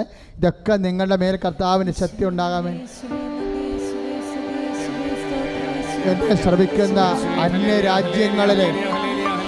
അന്യരാജ്യങ്ങളിലെ സംസ്ഥാനങ്ങളിലും അന്യനാടുകളിൽ വീടുകളിലിരുന്നു കൊണ്ട് എപ്പോഴാണോ നിങ്ങളെ ശുശ്രൂഷ പങ്കെടുക്കുന്നത് അപ്പോഴെല്ലാം വിദൂരസ്ഥർക്ക് കർത്താവിൻ്റെ മക്കൾക്ക് കർത്താവിൻ്റെ കൃപ കിട്ടാൻ വേണ്ടി അച്ഛൻ പ്രാർത്ഥിക്കുന്നു. യൂട്യൂബിൽ സെർച്ച് ചെയ്തുകൊണ്ടിരിക്കുന്നവർ, ഫേസ്ബുക്കിൽ ധ്യാനം കൂടിക്കൊണ്ടിരിക്കുന്നവർ, അവരെ ശിരസ് നമിച്ച് പ്രാർത്ഥിച്ചുകൊണ്ടിരിക്കട്ടെ. ദൈവം അവരെ സ്പർശിക്കുന്ന സമയമാണ്. കർത്താവേ, കർത്താവേ, കർത്താവേ, കർത്താവേ, അന്ധന് കാഴ്ച നൽകിയവനെ ഈശോ, ഈശോ ചെവിടന് കേളി നൽകിയവനെ ഈശോ, ഊമന് സംഭാഷണ ശക്തി നൽകിയവനെ ഈശോ, മഹോരോഗിയെ സുഖപ്പെടുത്തിയവനെ ഈശോ, മരിച്ചവനെ വിരപ്പിച്ചവനെ ഈശോ, ഓരോ മകനെയും ഓരോ മകളെയും കർത്താവേ അങ്ങ് സ്പർശിക്കണമെന്ന് പ്രാർത്ഥിക്കുന്ന മാരക രോഗങ്ങള്, തീരാവേദികള്, മാരക രോഗങ്ങള്, ഉദര രോഗങ്ങള്, കരൾ രോഗങ്ങള്, തൈറോയ്ഡ് രോഗങ്ങള്, ഹൃദയ രോഗങ്ങള്, ഫിസ്റ്റുല രോഗങ്ങള്, PCOD രോഗങ്ങള്, ഈശോ, ക്രിയാറ്റിൻ രോഗങ്ങള്, പ്രഷർ രോഗങ്ങള്, ഷുഗർ രോഗങ്ങള്, തലക്കറക്കങ്ങള്, മനോരോഗങ്ങള്, എപ്പിലെപ്സികള്, ഓട്ടിസം, ഡൗൺ സിൻഡ്രോം, കർത്താവേ ഹൈപ്പർ ആക്ടിവിറ്റി എല്ലാം സമർപ്പിക്കുന്നു. സ്പോണ്ടിലോസിസ്, തൈറോയിഡ്, ഹൈപ്പോതലാമസ്, കർത്താവെ പെങ്കടുത്ത്, സന്ധിബന്ധങ്ങള്, മാംസപേശികള്, മൂത്രത്തിൽ കല്ലുകള്, മാംസപേശികള്, രക്തഞരമ്പുകള്, മാംസപേശികള്, രക്തഞരമ്പുകള്, മാംസപേശികള്, യേശുവിന്റെ നാമത്തിൽ അസ്ഥിക്കുഴകള്, അസ്ഥി ദ്രവിക്കുന്നവര്, വെള്ളപ്പ് കൊള്ളവര്, അസ്ഥി ഉരുക്കമുള്ളവര്, രക്തസ്രാവികള്, അണ്ടാശയത്തിൽ ശുദ്ധമുള്ളവര്, മുഴയുള്ളവര്, ക്യാൻസർ രോഗികള്, ഈശോ, ഈശോ, ഈശോ, ഈശോ, ഈശോ, ഈശോ, ഈശോ, ജോലിയില്ലാത്തവര്, സമ്പത്ത് തകർച്ച ഉള്ളവര്, വരുമാന മാർഗമില്ലാത്തവര്, കടമില്ലാത്തവര്, കടമുള്ള കടകൾ, സാമ്പത്തിക കടമുള്ളവര്, വീടില്ലാത്തവര്, സ്ഥലമില്ലാത്തവര്, വഴിയില്ലാത്തവര്, വെള്ളമില്ലാത്തവര്, ഈശോ, ഈശോ, വിവാഹ തടസ്സമുള്ളവര്, മക്കൾ ഇല്ലാത്തവര്, മരുന്ന് കഴിക്കുന്നവര്, മാരക രോഗികള്, കാഴ്ചക്കുറവുള്ളവര്, കാഴ്ചക്കുറവുള്ളവര്, ഈശോ, ഈശോ, ഈശോ, യേശുവിനുമായ നാമത്തില് മാരക രോഗങ്ങള്, തീരാവേദികള് ഈശോ നാമത്തിൽ മാറിപ്പോണ.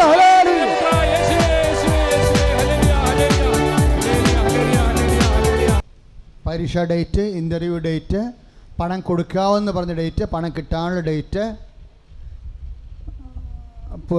പുരയ്ക്ക് തറക്കല്ലിടാനുള്ള ഡേറ്റ്, പ്രവാസത്തൊലിയുടെ വീട് വെഞ്ചരിപ്പിൻ്റെ ഡേറ്റ് എല്ലാം ഓർക്കുക.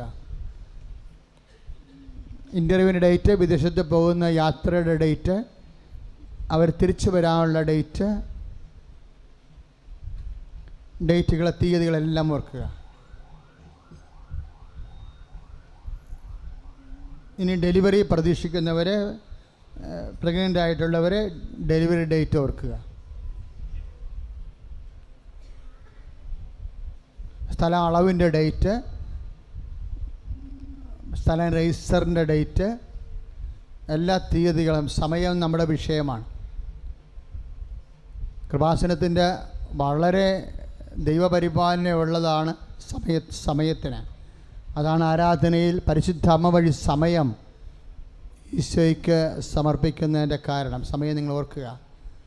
സങ്കടകാലമായ സമയമായാലും സന്തോഷമായാലും സമയത്തിൽ ദൈവത്തിൻ്റെ സാന്നിധ്യം ഉണ്ടാകും. നമ്മൾ ഈശോയുടെ നാമത്തിൽ സമയം ഓർത്ത് കഴിയുമ്പോൾ പരിശുദ്ധ അമ്മയുടെ മധ്യസ്ഥതയിലെ അമ്മ സാന്നിധ്യം ആ സമയത്ത് പ്രസൻ്റായിരിക്കും. അങ്ങനെ അനേക സാക്ഷ്യങ്ങൾ നമ്മൾ കേട്ടിട്ടുണ്ട്. അമ്മയെ അടിസ്ഥാനപ്പെടുത്തി അമ്മയുടെ മധ്യസ്ഥതയിലെ നമ്മുടെ ജീവിത സമയം ഈശോയുടെ തിരുസന്നിധിയിൽ സമർപ്പിച്ച് കഴിയുമ്പോൾ ആ പെർട്ടിക്കുലർ ടൈമിൽ അമ്മയുടെ മധ്യസ്ഥവും സാന്നിധ്യവും നമുക്കുണ്ടാവും.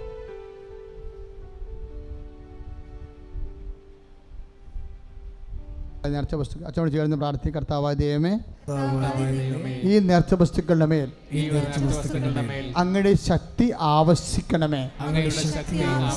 ഈ നേർച്ച വസ്തു ഉപയോഗിക്കുന്ന വ്യക്തികള് അങ്ങയുടെ സൗഖ്യവും ശക്തിയും നിറയട്ടെ.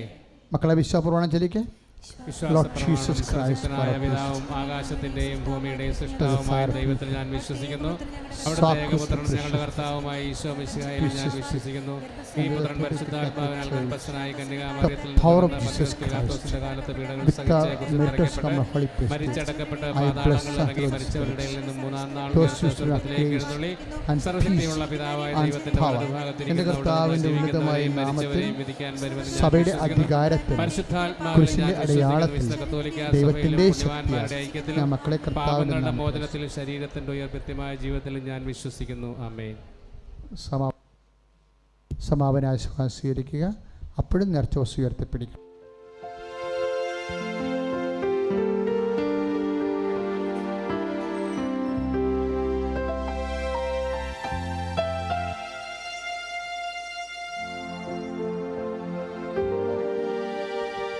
സ്തുതിച്ച് പ്രാർത്ഥിക്കട്ടെ. Hallelujah, hallelujah. യേശുവേ, യേശുവേ, യേശുവേ, ഹല്ലേലൂയ, ഹല്ലേലൂയ, ഹല്ലേലൂയ. ദാവീദിന്റെ പുത്രാ യേശുവേ, ഹല്ലേലൂയ, ഹല്ലേലൂയ. യേശുവേ, യേശുവേ, യേശുവേ, ഹല്ലേലൂയ, ഹല്ലേലൂയ, ഹല്ലേലൂയ. ഹല്ലേലൂയ. സ്തുതിക്കുന്നു, സ്തുതിക്കുന്നു, സ്തുതിക്കുന്നു, സ്തുതിക്കുന്നു, സ്തുതിക്കുന്നു. മഹത്വം, മഹത്വം, മഹത്വം, കർത്താവേ, മഹത്വം. യേശുവേ, യേശുവേ, യേശുവേ, യേശുവേ, ഹല്ലേലൂയ, ഹല്ലേലൂയ, ഹല്ലേലൂയ, ഹല്ലേലൂയ. യേശുവേ, യേശുവേ, യേശുവേ, യേശുവേ. മഹത്വം, മഹത്വം, മഹത്വം, മഹത്വം. സ്തുതിക്കുന്നു, സ്തുതിക്കുന്നു, സ്തുതിക്കുന്നു. യേശുവേ, യേശുവേ, യേശുവേ, യേശുവേ, യേശുവേ. Hallelujah, hallelujah, hallelujah, hallelujah, hallelujah, hallelujah, hallelujah, hallelujah, hallelujah, hallelujah. യേശുവേ, യേശുവേ, യേശുവേ, യേശുവേ, യേശുവേ. മഹത്വം, യേശുവേ, യേശുവേ, യേശുവേ, രക്ഷക, യേശുവേ, യേശുവേ, യേശുവേ. പരിശുദ്ധ പരമമാ ദിവ്യകാരുണ്യമേ